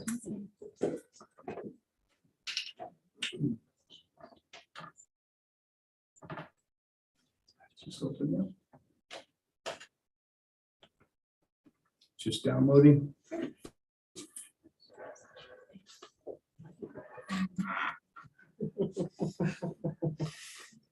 To do look at that mug during the day. Every second. Every second I can. See if this here. There he goes. There he goes. Wow. He's all set. So I'm gonna need another I career. don't know, I think I gotta change careers. All right. So if you don't mind introducing yourselves first, and then we'll get started. You have about 10 minutes, and then we'll leave the rest. We have up to 20 minutes for questions, okay? Thank you very much. Again, thank you for inviting us here this evening. My name is Ted Rouse, president of Rouse Architects. We're a local firm in East Providence. We've been in business for 40 years. Jim Partridge, I'm a project architect with Rouse Architects, been with them for 20 years. And I'm Brittany Grant, also a project architect with Rouse. I've been with him since college, so. If you could scroll down. And then one more slide. There you go. So this is just a little bit about us. Jim is our resident ride expert. So he would be leading all of the ride submissions and have all of the oversight with those. And I would be your more day-to-day contact. Yeah, no problem. More day-to-day contact with the project. Go to the next one, yeah. So this is just a quick clip of who we would propose as our team. This was in the proposal as well, but we have a great working relationship with these consultants and have been working with them for many, many years. Is there any way we could kill one or two of these lights? Or are they all on one switch? I think they're all on one switch. So the dark. Want to hit it? Yeah, go for it. Why not? Better make the lighting. Yeah. There you go. Look at that. Oh, wow. Okay, next one. So obviously, you've asked us to submit on the ride stage 2 and 3. So I call it 3/4 process because stage 4 is the construction administration piece of the whole thing. But obviously, the ride stage 2 process starts by collecting information relative to the master plan that you guys have been working through to sort of give you the direction and give us the direction as far as how we would proceed in terms of that, evaluating your buildings and coming up with things that need to be addressed based on some of the categories that RIDE kind of indicates in their guidelines, necessity for construction. So, And you can go to the next slide. So obviously the RIDE stage 2 is a process. It includes a feasibility study of, what can be done to these schools, what needs to be done to these schools. Is it going to involve renovations or renovations, additions, or even sometimes the case comes down to consolidation, which I believe you're not dealing with that specifically because you've got 7 buildings that you need to evaluate as part of this process. And then once the evaluation is done, we would obviously meet with the district, go over what our findings are based on sort of the information that you've already got in place to be able to come up with sort of a strategy moving forward into the stage 3. And stage 3 doesn't come in play until actually the stage 2 feasibility study is done and evaluated by the district. And it all comes down to funding that's going to be available for the state and what kind of funding the actual town has relative to the projects that are at hand. Now it's also working with the educational planner on coming up with a plan of what people are going to accept. Next one. Thank you. So this digs briefly into the stage 3 and 4 that Jim has already touched upon. So once projects have been established through the right stage 2 process, the stage 3 process gets a little bit more involved in terms of having submissions that we have to submit to RIDE, schematic design development, and 60% CDs, and to make sure that moving forward and developing the projects that eventually would be built and put in place for the district, that we're on target relative to the actual budgets that we have established as part of the RIDE stage 2 process. So obviously our budgets will have estimates in them that would include both hard costs, construction costs, and also the soft costs relative to acquisitions, fees, anything like that, that is not a building type situation. Stage 3 is the bricks and mortar of your projects. Right.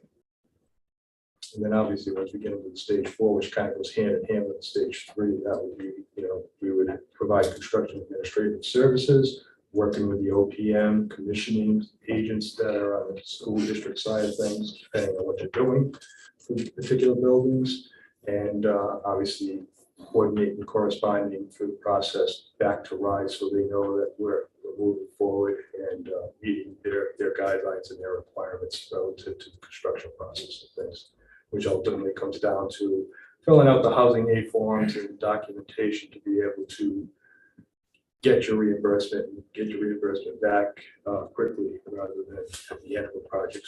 So they do have pay-to-go kind of program formats that work very well relative to getting some of your reimbursement back as buildings are being constructed. So go to the next slide, please. So as a firm, we have over 22 years of experience working with the Rhode Island Department of Education of various school districts, Providence, Pawtucket, North Kingston, and West Warwick. And ourselves, along with our mechanical, electrical, and plumbing consultant, Building Engineering Resources, they have had numerous projects and are very familiar with the New England CHIP system, and that they have LEED certified staff members. If you go to the next slide, please. So on the screen, we have North Kingston on the left-hand side and West Warwick on the right-hand side. We are finishing up for both districts the last year of a 5-year capital plan for both districts at this point. So construction will be complete this month for both of those districts. So both those projects are kind of like completed and out of the way relative to what they're trying to accomplish. But with all of those, we work closely with Joe De Silva to really hit each milestone of the project, have all of our reviews. There's from stage 1 all the way through stage 3 and 4. Go to the next slide. So this is up on the slide right now on the right-hand side at the top is a pilot learning center that we actually developed in the middle school for West Warwick. We took 4 major classrooms and converted it into sort of a learning center for 100 kids with team teaching for 6 teachers to control 100 kids. And it was designed in such a way that it would provide them maximum flexibility in terms of their layout or whatever they're learning or whatever they're working in groups, but also be able to interact between 2 different ages, between 6th and 5th graders. So there's a collaboration in different ages in addition to providing flexibility. So furniture moves, walls are left open for that reason, to be able to interact in various groups, one large group with presentations. And also we actually opened up the corridor with a glass wall so that kids that are not in the pilot learning center can get a sense of some of the activities that are being done in that particular space. This was a new elementary school that we did for Westport back in 2002, 2003. And in addition to that, 1 second, sorry. Sure. With the more 21st century forward thinking design for schools, we recently have been meeting with the King Philip High School to create a multimedia library setup for them that takes into account all of the needs of the entire school. They really see that as more of a hub for all of the students and more of almost like a community center for the students. So it was interesting to meet with the teachers, the students, and work towards a design that worked for everybody within the school. The other slide too, relative to the pilot, we call it a pilot learning center, but it was actually a way to engage teachers on a new way of teaching methods that they're not accustomed to. So it was really a space to help the students, but also to help the teachers to learn how to teach for 21st environments. So just our general educational design experience. Go to the next slide. The picture on the left, that's Metropolitan, the Met School campus in Providence. There's 4 schools on that one site with a soccer field in the middle. We also did the satellite facility on Peach Street, and we worked with them on the Newport campus. This was directly through RIDE. It was the first charter school in the state of Rhode Island. The second one is Juanita Sanchez, that's on Thurvis Avenue. This was a new high school for the city of Providence. It's actually 2 high schools. There's a total of 900 kids. And on the left is Dr. Alvarez. It's a very similar program. It's high school for 900 kids. This was done, I believe, in 2007. And the one on the right, this was a very fast track project. This was a jewelry, from a jewelry firm that we went in and completely gutted. It was full of asbestos, full of lead. We started the design in April, and we had all the fire marshal's approval in September, and the kids moved in. There were 2 subsequent years that took place that we added the cafeteria, and the final year we added the gym. And then on the left is the Johnson & Wales Center for Science and Innovation. This was a 71,000 square foot new construction project that really focused on having state-of-the-art lab facilities. There's classrooms that go along with these lab spaces. And it was really to bring a new level of education and in that science department for the school. On the right is the National Elevator Industry Educational Program, shortened as NEEP, their educational and training center in Warwick.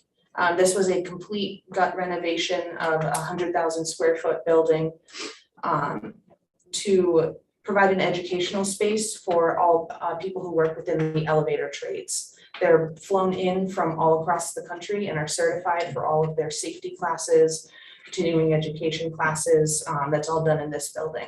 We have a tiered lecture hall for 150 people with state-of-the-art screen technology, full commercial kitchen, a maker space, classrooms.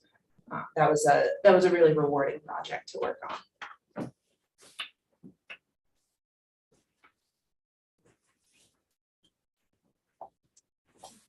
on.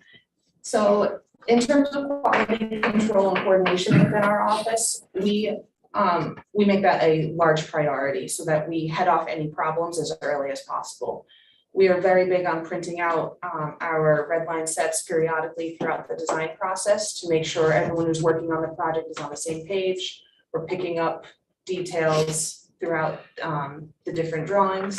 We do this with our consultants as well. We'll print out their drawings, make sure we're all working with the same sheet of music, and hopefully head off any problems before they arise.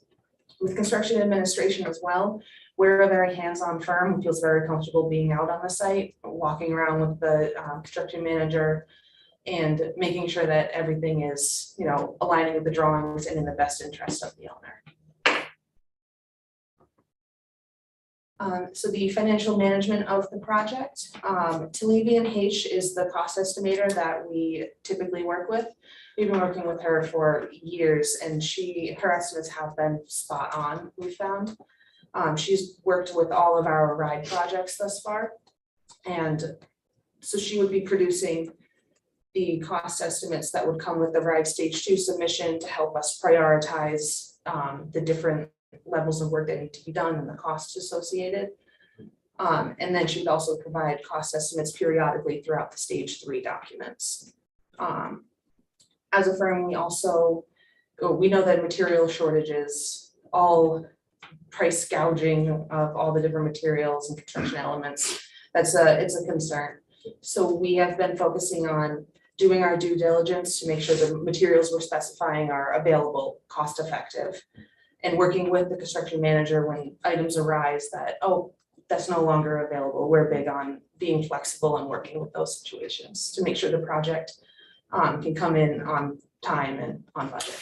So we'll work with the schedule to identify the long lead times for certain things like HVAC equipment, generators, things of that nature, so that we can get this thing out on the street and bid, so that we can award the bid, order the long lead time items. When time construction comes, we're hitting the ground running.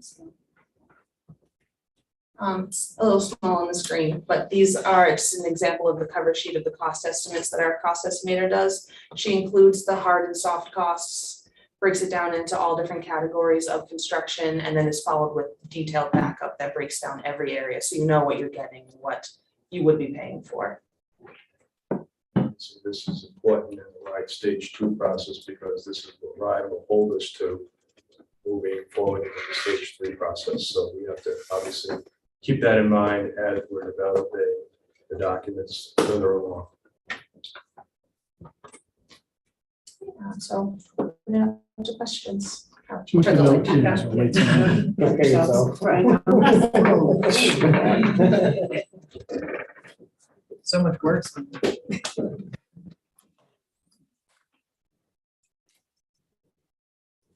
I made sure nobody was sleeping during it, so I could see that. So, questions? I have a question for you. So one of the things that you had mentioned about generators. So I know something that, you know, we don't have, we have an emergency generator at the high school from 1975, but we have a lot of power issues in Coventry, and we've been out significant different times, and we've had to relocate students from one school to another because of power outages, or, you know, the toilets in some schools don't work because when the power goes out. So how do you incorporate like that into consideration? Where does that come into play, and what role does like the school building committee, if that's something that wanted to be added to schools during this process? It's something that I'm investigating myself personally right now, because I live in Rehoboth, and we're in the same situation. I mean, we get a snowflake, we lose our power. And there's a few companies out there that are producing these battery backup chargers. So you have solar panels, and the solar panels during the whole year are constantly backing up power to the batteries, and the excess of that is sold back to the industry. It's being done right now in Burrowville. There's also a plant to be done in Rehoboth, where I don't know what the wattage is, but it is a tremendous amount of power. And it's used for, you know, backup floodlight for that when they're out for a period of time. I think it's going to be scheduled for like a week time that they'll be able to supply power to the whole town. You can build that in terms of the process. It's, again, it can be priced out, and then it's a matter of, you know, can we afford it. Right.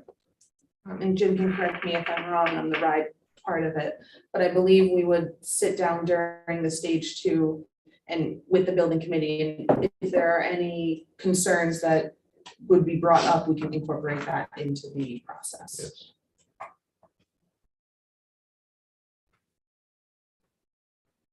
Yes.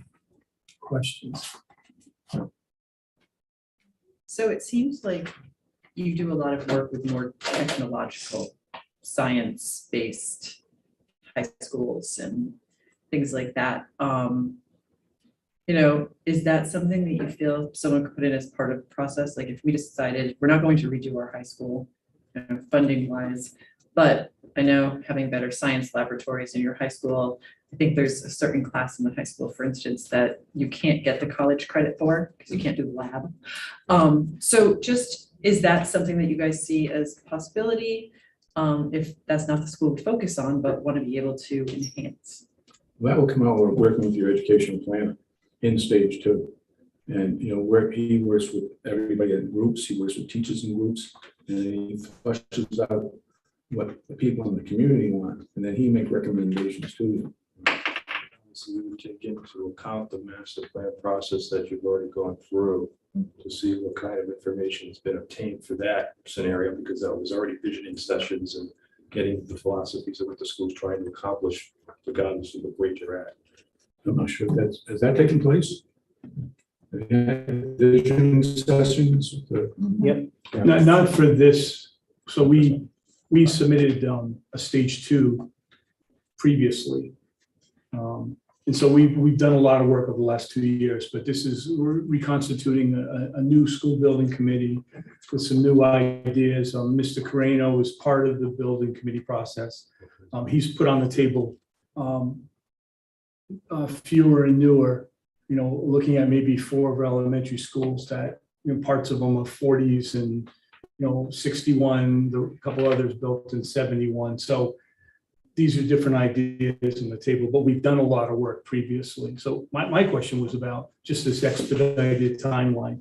So that our goal is to do stage 2, February 15th, I think, to submit it, potentially to go out, to bond sometime maybe in April. So how does that, what are your thoughts about that? This real expedited, last time we took a long time to go through the process. Stage 1 was a long time. We're submitting stage 1. I'm submitting it Thursday. Just pulling stuff together to get it in there. What are your thoughts about this really expedited timeline? We're ready to jump on board right away. We have no problem meeting the timeline on the 15th.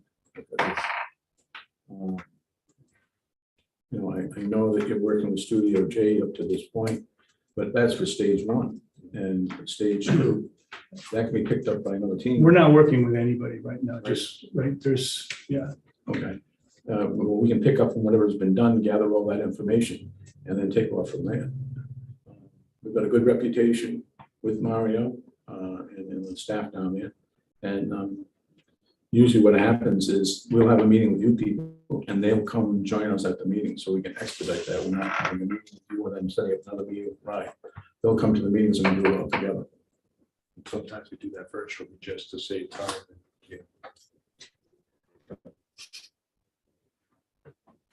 Any questions? Other questions? I don't know how, I might have missed it because I was going in between the information we had from you guys, but to Mr. Levis's point about kind of being steered toward consolidation, can you talk about your consolidation project experience a bit? I think a lot of the projects we saw were mostly just new buildings or renovated buildings. Yeah, mostly it's renovated with some additions. In Westport, we're actually looking at putting additions onto all of their schools.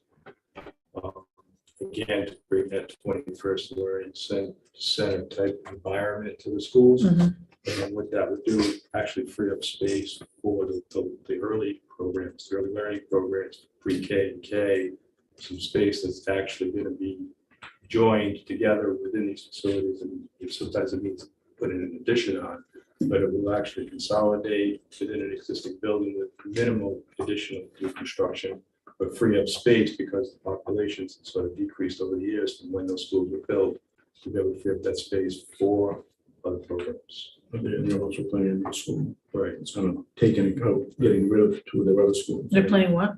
So in North Kingston, they're looking at, first of all, they were looking at a new middle school to consolidate both of their middle schools. One of the middle schools was originally built in the 1930s with additions that were done in 1950 and 1972, and it's seen better days.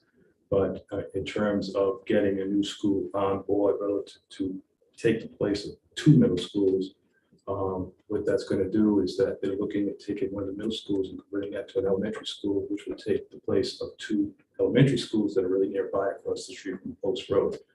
So that right now is sort of what they're looking to do moving forward. A bit of we're just kind of staring at relative to what capabilities we can do to make that all happen. Working with their master plan.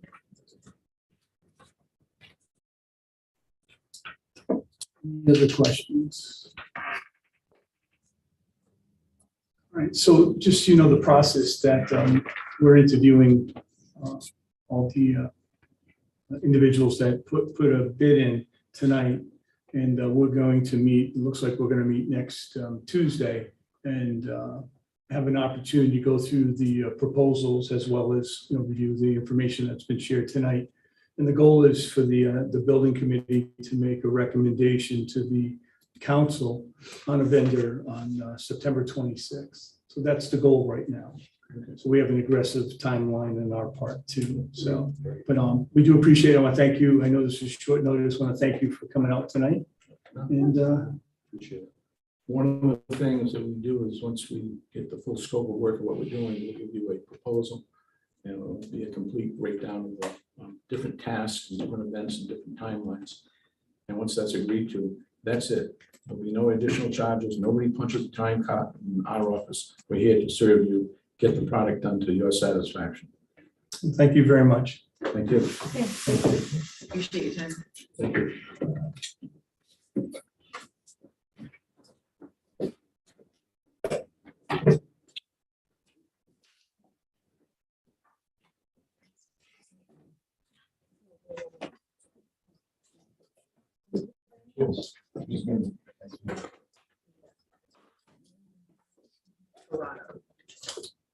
And we have about 10 minutes.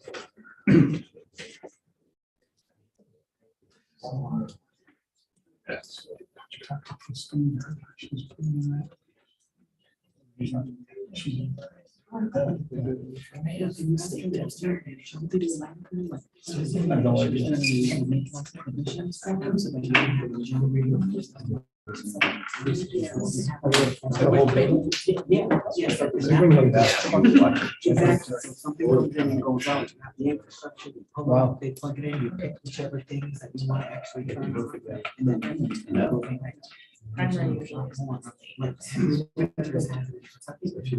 The thing is, you gotta make sure. School location. But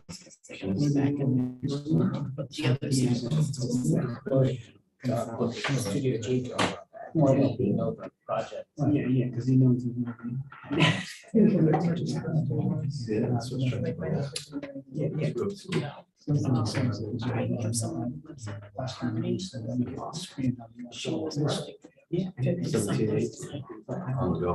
don't want to introduce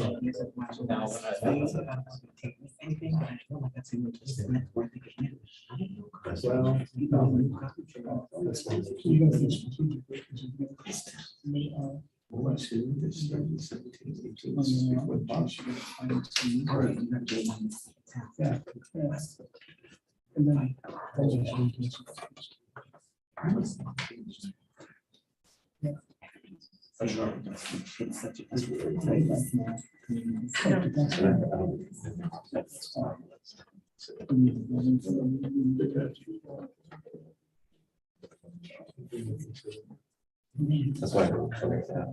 That's why. No, I'm not even on the committee. I'm just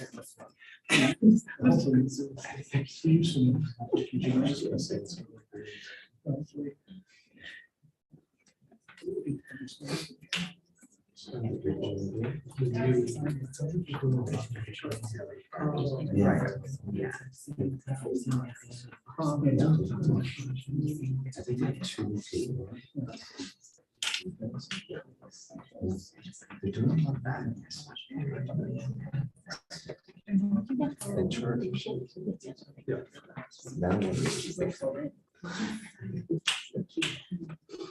Yeah. Yeah. Right.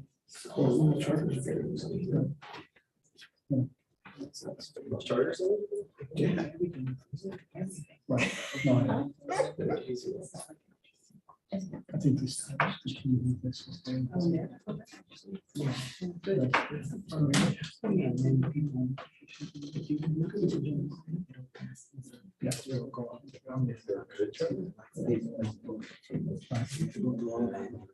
But we never did that last time.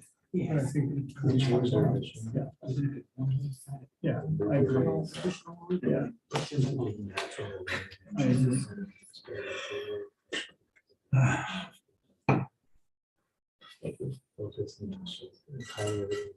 Craig, do you have the agenda for this? Yeah. Can you send it to me real quick? Do you want it? Oh. Yeah. There's a printout and it will probably just.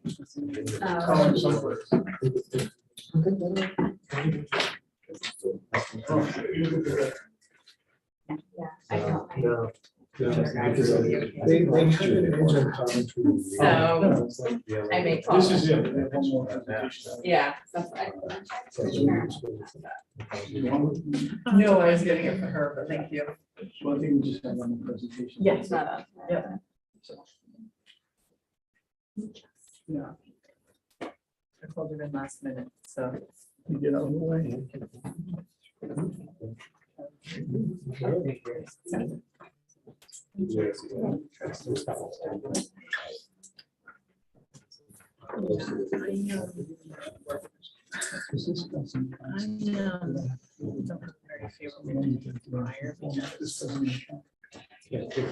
So a lot of my clients that are around startups. And around commerce.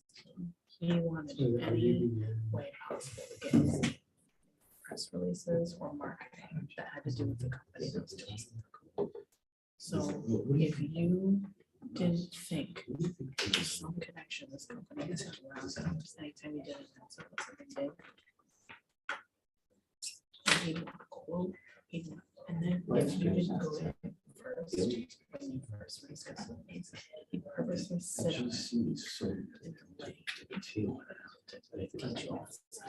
Yeah, so I got the impression. Yeah, I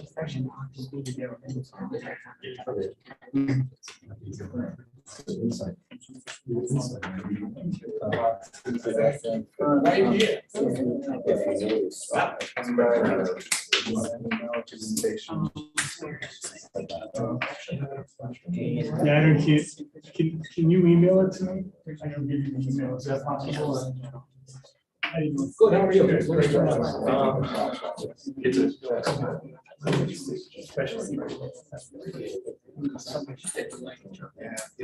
don't think you do. I'm sure we can work on the PDF, which is a lot smaller. I think we weren't able to do it last time, yeah. Okay. Could you plug it to the side of the, oh no, you wouldn't, the screen? But how's it going to Zoom? You wouldn't be sure. Do you just need it emailed to you? Because I can Yeah. just plug it in. Oh, yeah, yeah. plug it into Email one to of you. ours and. We have a lot of smart people there.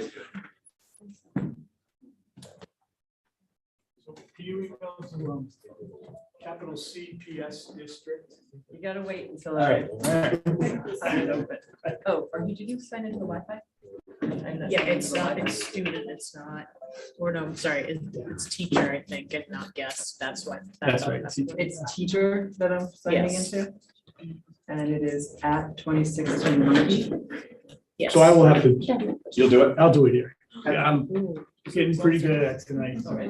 No promises. Excellent. Well, one thing. Better than I was. One last job. Better than I was 2.5 hours ago, so that's all I can say. Building that resume. Yeah. That should still. When you open up the file, sir, there's a PowerPoint that's about 277 megabytes. There's a PDF that's 12. We're going with the PDF. There you go. All right.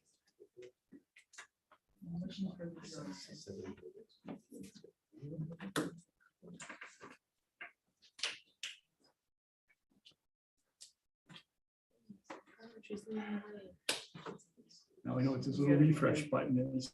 Learn something new tonight. I better just make go back. I know. Don't say Hey.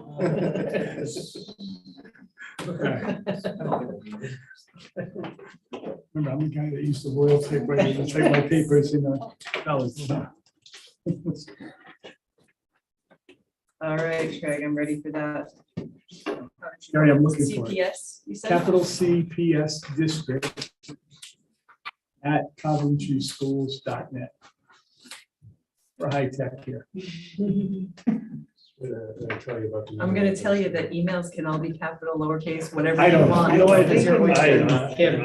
Let him do his thing. Yeah, you know what? Let him do it. I know, but he's trying to be tech support in his next career, and I'm just gonna No, give him no, some I'm kind of not. interview. All right, I sent it, Craig. I'm My not secret sure. is I have everybody do things for me, they help me, so. I call it help, but maybe it's helpless.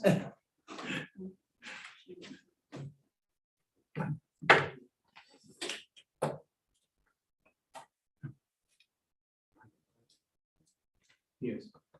We're just gonna say next. Just wink, nod, Say next. okay. I always find this is the hardest part, the technology, making sure it all works. The rest of it's breeze, as long as the slideshow comes up. It'll come. 36 seconds. Fairly image intensive.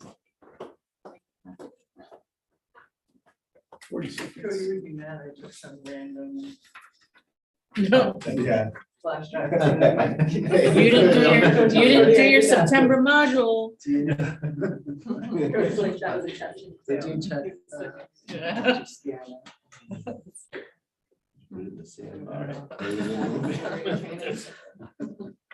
So you know, we have about 10 minutes and then 20 minutes for questions. All right, so let me figure this out here.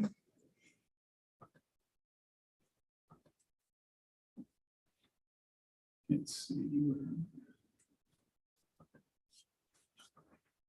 All right.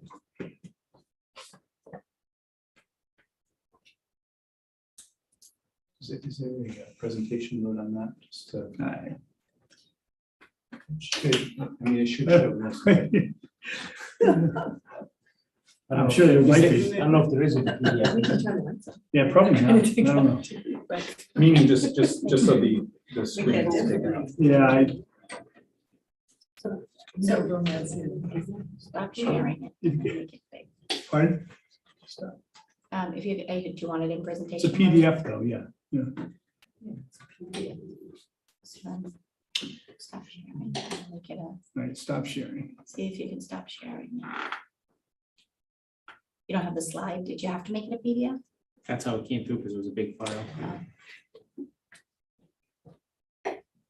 This works for us. We could, Yeah. we could see how much, there might be a little bit cut off, but it's fine. We understand that that's our fault.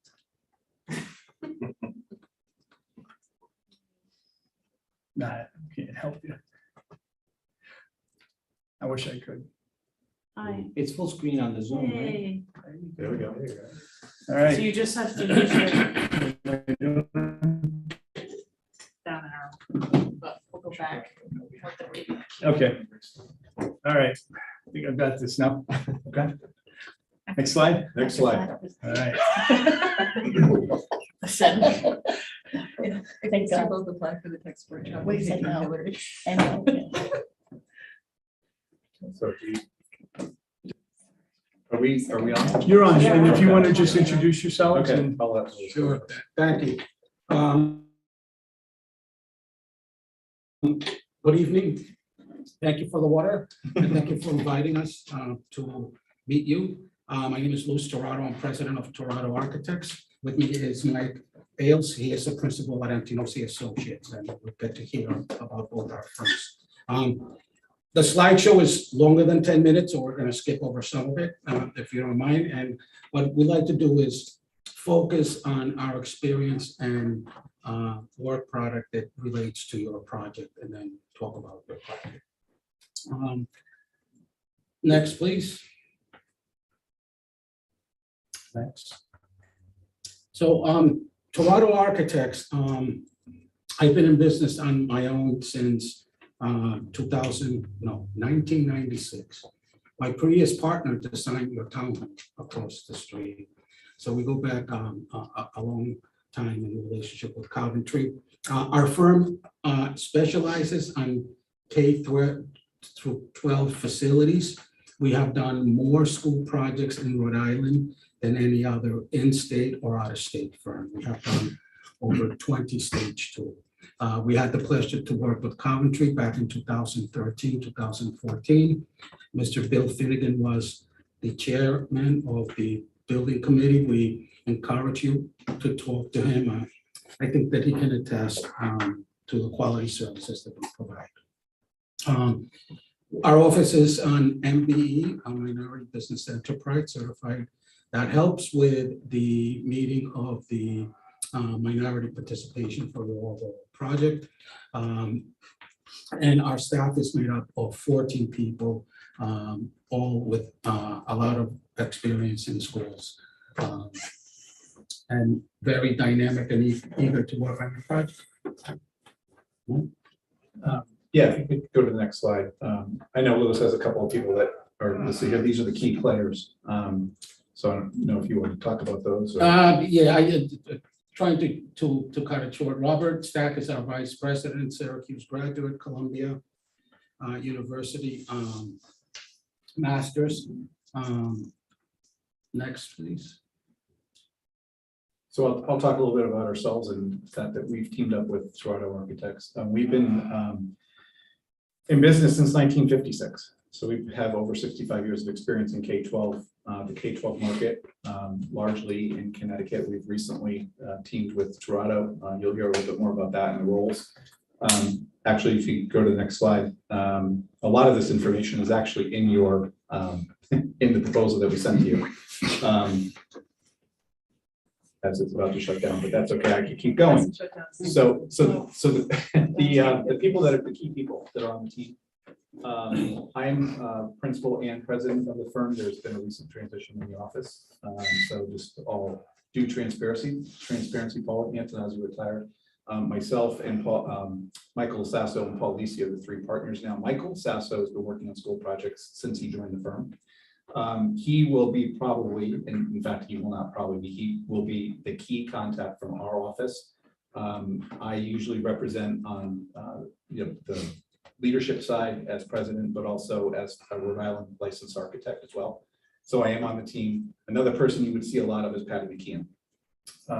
And she's a senior associate and leads our interior design department. She'll be very instrumental in the programming.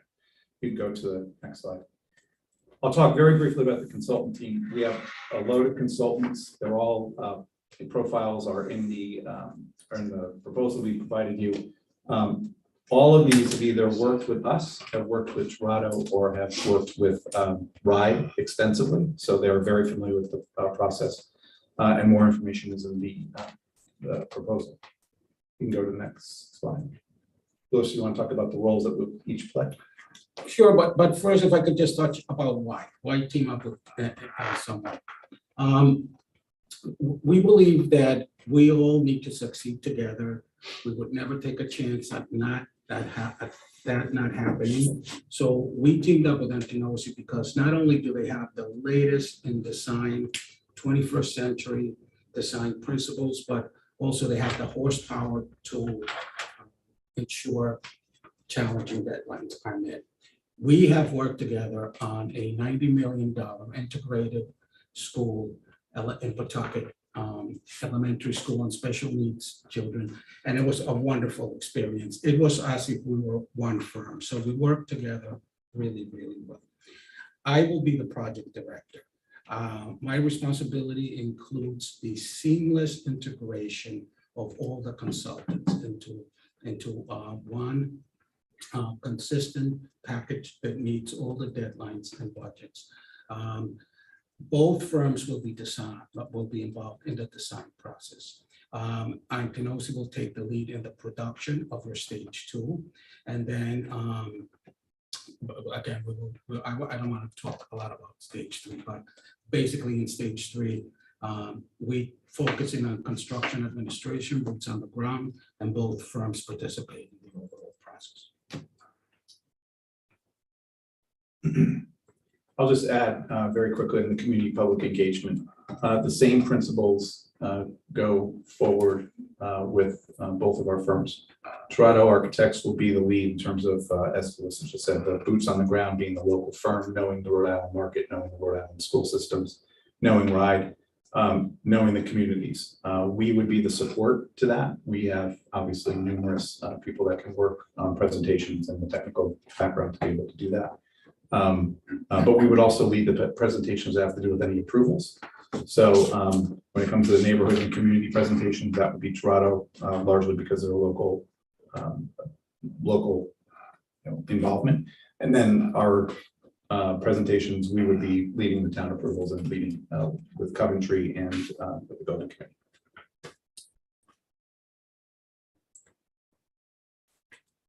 We have extensive experience with RIDE. We submitted the first project that RIDE ever established their new procedures on in 2007. We designed and submitted and got approved the first project under the major project category. Not that being first is important, but we learned with RIDE all the steps. They figured them out, we figured them out. And so we have a total clear understanding of what their expectations are and how to meet them. Next, please. Okay, and so this is a project that we're involved with now. I've been working with Cumberland since 2016, 2015. I've done 3 stage 2s for them. The latest is this major project, which is an $83 million project. It mostly involves the 5 elementary schools. At the beginning of the process, we come up with a number of options that addresses their educational needs, but also just as important, ensures that you get the maximum bonus points available. In that case, we targeted 20 points reimbursable from RIDE. And so it's making sure that you hit all the categories. Their issue mostly was they used to have many tracks. A track is so the number of first grades. For example, if there's a school that has 6 first grades, 6 seventh grades, 6, that's 7 track school. They used to have a 6-track school and a 2-track school, and we wanted to distribute all the tracks more towards a 3-track, which seems to be the ideal number of tracks to have in an elementary school. And we mostly were able to accomplish that. At the same time, we did projects at the high school and at the middle school, all of which came under the umbrella of being able to receive the 20% reimbursement, additional bonus points. And we did that by decreasing the underutilization at their high school. They used to have a 75% utilization at their high school.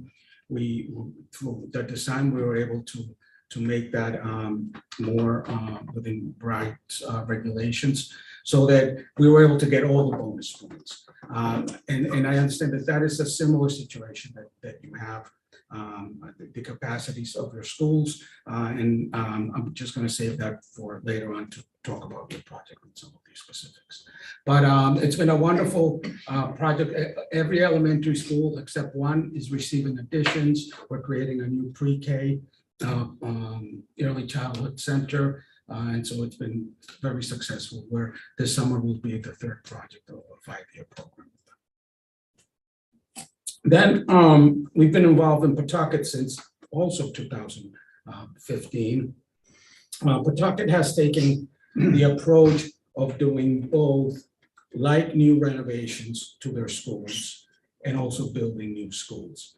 We did the first 2 like new, well, the only 2 they've done, like new renovations to Potter Burns Elementary School and also Nathaniel Green.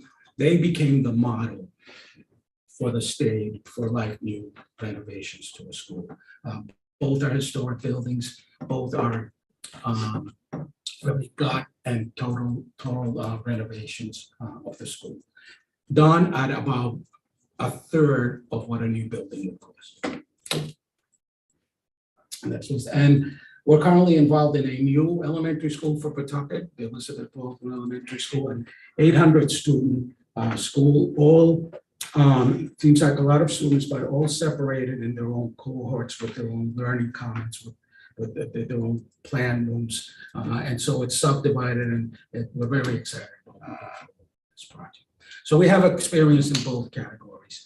And in both of those examples, we've been able to include renovations, minor renovations to other schools that are all fall under that same umbrella and get the same reimbursement. If you could just go to the next slide, I know that we're pretty much out of 10 minutes, so I'll wrap up this in probably about 30 seconds. There's a list of projects that we've done over the last 60 some odd years. I just wanted to make sure that we showed a couple. The Jefferson Elementary School is an alteration, renovation alteration that we did. This school just finished for this particular school year, so these are all recent. So we have experience with elementary schools, this one being alteration. Next one is a brand new school that just broke ground this summer. The next school is a middle school, intermediate school. That was again an extension alteration on an existing site. And on the next one, it's Stratford High School, which is also we have experience. Well, and you can see the size of that one. Actually, it didn't transfer over, but that school, by the way, is $126 million. So that's a typo in there. What I would note is that all three categories, elementary, middle, and high school, we've been doing for years. On the next slide, we recently completed a facility study for the Westport Public Schools system, which includes 7 schools, had a 10-year capital improvement program. You can see the scope of the study. It was about $96 million worth of construction. We identified projects that needed to get done there. And they're just starting on the first one that just went out, Coleytown Elementary School, which we're actually submitting on Thursday.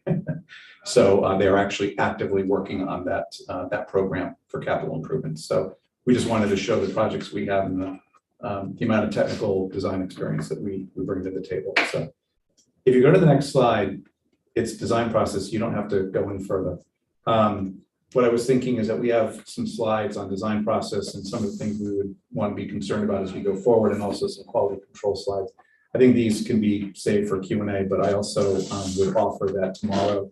I don't know if I send it to whoever the chairperson is, whoever's the right person. I will send a PDF of the presentation so you can see all of the information that we were going to present tonight, but we know we had a pretty tight time frame. So thank you. With that, we'll turn it over for questions and comments. Any specific questions, general questions? So can you just let me know what you did to a Pawtucket building, to how much renovation it required? And without being an architect, I would have thought a renovation would be more expensive than a new build. So I'm wondering what led to the cost savings. They're not usually. Usually if you get close to being the same value, right, will direct you. And that's one of the bonus points that they give. After a building scores so low, that if you make it new, you get 5 bonus points. So that comes into that. Well, interesting enough, Rhode Island had a school construction moratorium for 8 years. And so the only projects you could do over that time was health and safety projects. So Pawtucket slated Potter Burns and Green to have very heavy health and safety projects done. Their ceilings were falling down in the classrooms. So we were able to take their budget. Somebody else had to understand according to for these 2 schools. And instead of just health and safety projects, renovate the whole facility. In Potter Burns, it was a wonderful project design. We created a new entrance, proper bus drop-off, separating the parking, separating the parents drop-off new playgrounds. Administration was relocated. K classrooms were put in the front, and the whole building was really renovated. A lot of the historic fabric was kept. All of the exterior envelope was replaced. New mechanical systems, new lighting. It really is like a new building, and they loved it so much that they had us do the same thing for free. They both won awards for energy efficiency, so you can make an existing building as energy efficient as a new building. And then there is something about that's very nice to tie in the community when you're renovating an existing building, that it ties together all the generations that went to that school and focuses on the future of the school. And it's been a wonderful experience because we had all students that graduated from there come to the dedication, and it was just a great community event to see such an important sentimental building to them be reutilized. The other thing is that from a green approach to design, there is no greener approach than to renovate a building, because you're reusing a lot of the materials. You're not manufacturing new materials, you're not creating a new structure and all that. So RIDE focuses in on the approach that it's ideal to renovate a building. I know that contradicts somewhat the newer, fewer approach, but when you talk from a pure perspective of green design, the renovation is the best approach to use. When you are working through a renovation or getting a school to like new or warm, safe and dry, if you're in that scenario, how do you support districts with swing space and managing that transition? Right, so excuse me, allergies. In Cumberland, the underutilized space of the high school was renovated. It was a transitional building built in the 60s, separate from the high school, that was renovated into a swing space, and each school takes turns going to them as their school is totally renovated. In Pawtucket, we designed and constructed a swing space. They bought an old Catholic school, and that was renovated into a school, and that's what they've been using as a swing space. Absolutely, that's what you want. I would just add very quickly in Bridgeport, where we're located in Connecticut. Same thing happened. There was a school that was renovated to become a swing school. And then that school, students all rotated through over, I think it was a 5 or 6 year period. And so each school was either renovated or built new. And then those students kind of rotated through. If you don't mind, I just wanted to add something in my community that I live in. I'm on the board of finance there. I'm only bringing that up because we have school inventory that we have. A school that was built in 1910. And we have a school that was finished and built in 2015. If you have good bones to your schools, you can keep them, and it is much more cost effective. We have a couple of schools that are, the 1910 school is incredibly solid, and renovating it, tearing it down is actually much more money than to just build to renovate it. So the high school was built in 1955, 65, 75. I don't know if I need to tell you that schools built in a certain era were built very quickly because of population growth, and our town experienced that. That building it wasn't worth anything to us. And so in our town, we just replaced it. And that was much cheaper, building a new one, than trying to renovate something that was almost impossible to renovate. Because by the time you were done, you might as well just replace it anyway, because everything would have to be new components. So it is kind of interesting. You hear, oh, well, definitely new schools, much more money, or, you have different debates on it, but it ultimately is depending on the inventory of schools that you have. And if they're solid, they can be renovated. We went, I know we worked, previously looked at that ratio in terms of what it would cost to completely renovate. And we had that study and we discussed it. I remember early on in the last necessity of school construction process. But a couple of the issues we have is we have a couple of the old neighborhood schools where students walk to them, and there's one road in and one road out, and it's an incredible, a couple of things, plus there's construction going around. So I think that's a major concern when we look at our elementary schools, because even if it was feasible to build there, I don't see how we could change the traffic pattern going in and out, because we have night meetings. One of our schools, I'll say Tyoke, I remember my first year being superintendent, trying to go there. It's a winter meeting at the night. And it's a disaster because people park all over the place. If we had to get a rescue in there.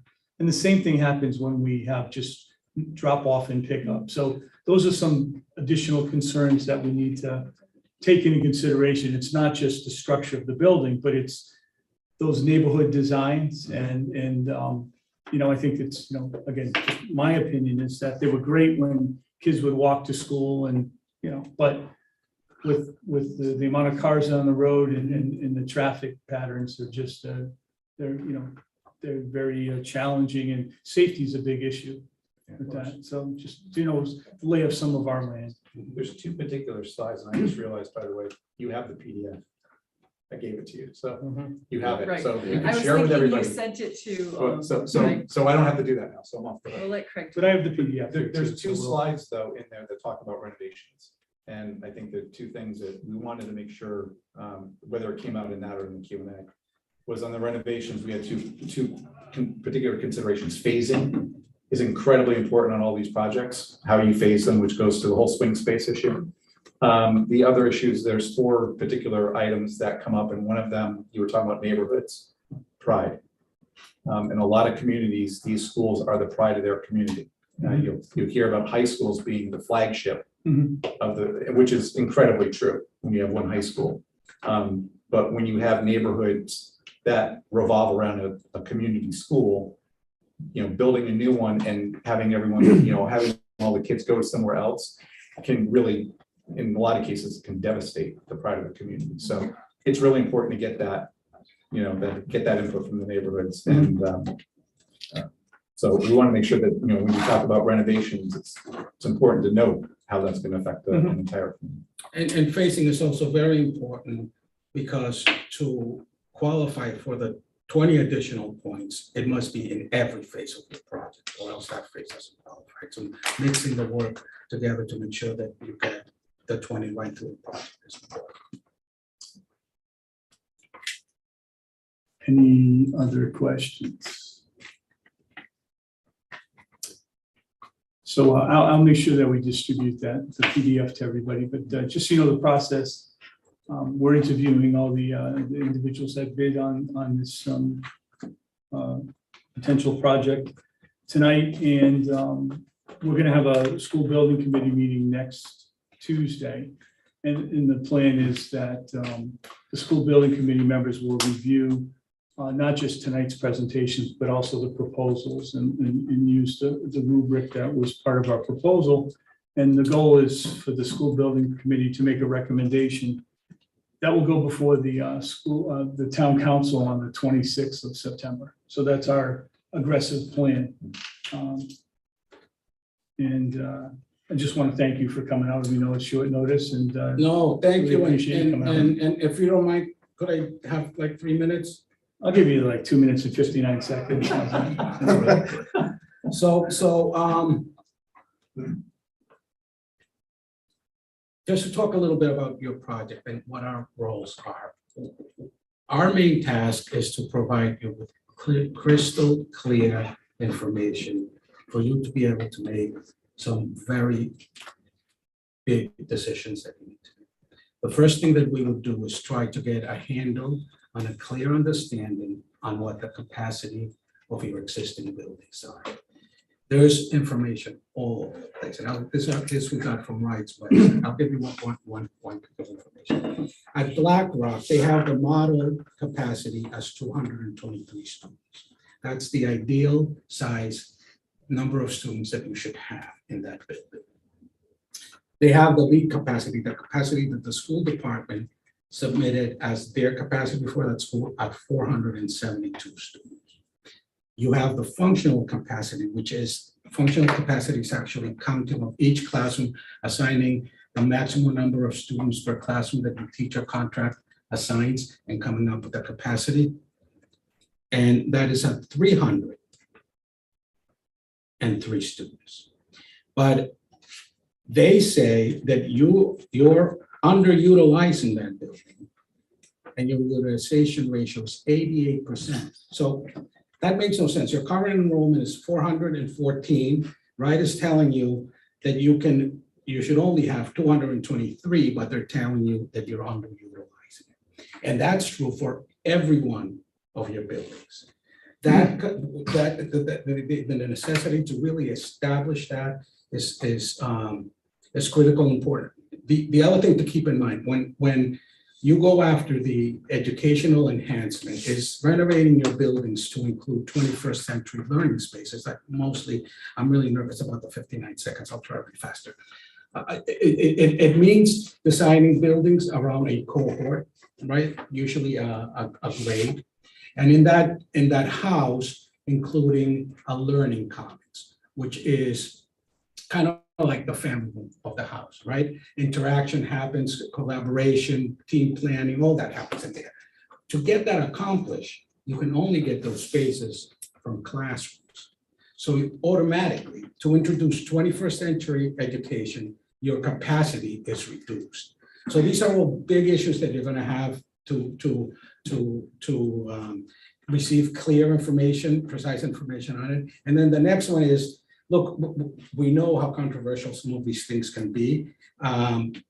Community schools are really important to communities, especially I would think in the largest town in the state. And so you're going to have to weigh community schools versus newer or fewer, the benefits of, and we'll give you clear information for you to be able to do that. Thank you for the. Thank you. Thank you. Thank you. I really appreciate it. Thank you very much. Thank you. And have a great night. You too. That's the plan, right?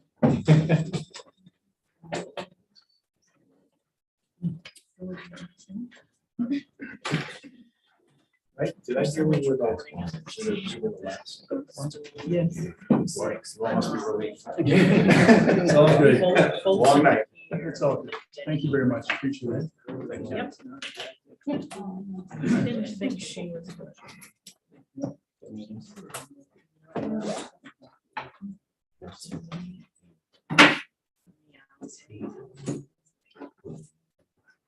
Thank you all. I hope that wasn't too much information. Excellent. Thank you very much. 2:58. Appreciate it. Have a good night. Good night now.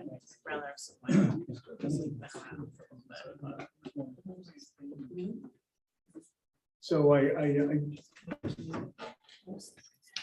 don't have a quorum, so my feeling is we can just end the meeting. And By consensus, we'll end the meeting and we'll plan to meet again next Tuesday. correct. And I think that the agenda for next Tuesday will be, I assume it'll be coming in and discussing the proposals and making a recommendation for the, to go to the school, town council. All right. All right. I'm going to end the meeting.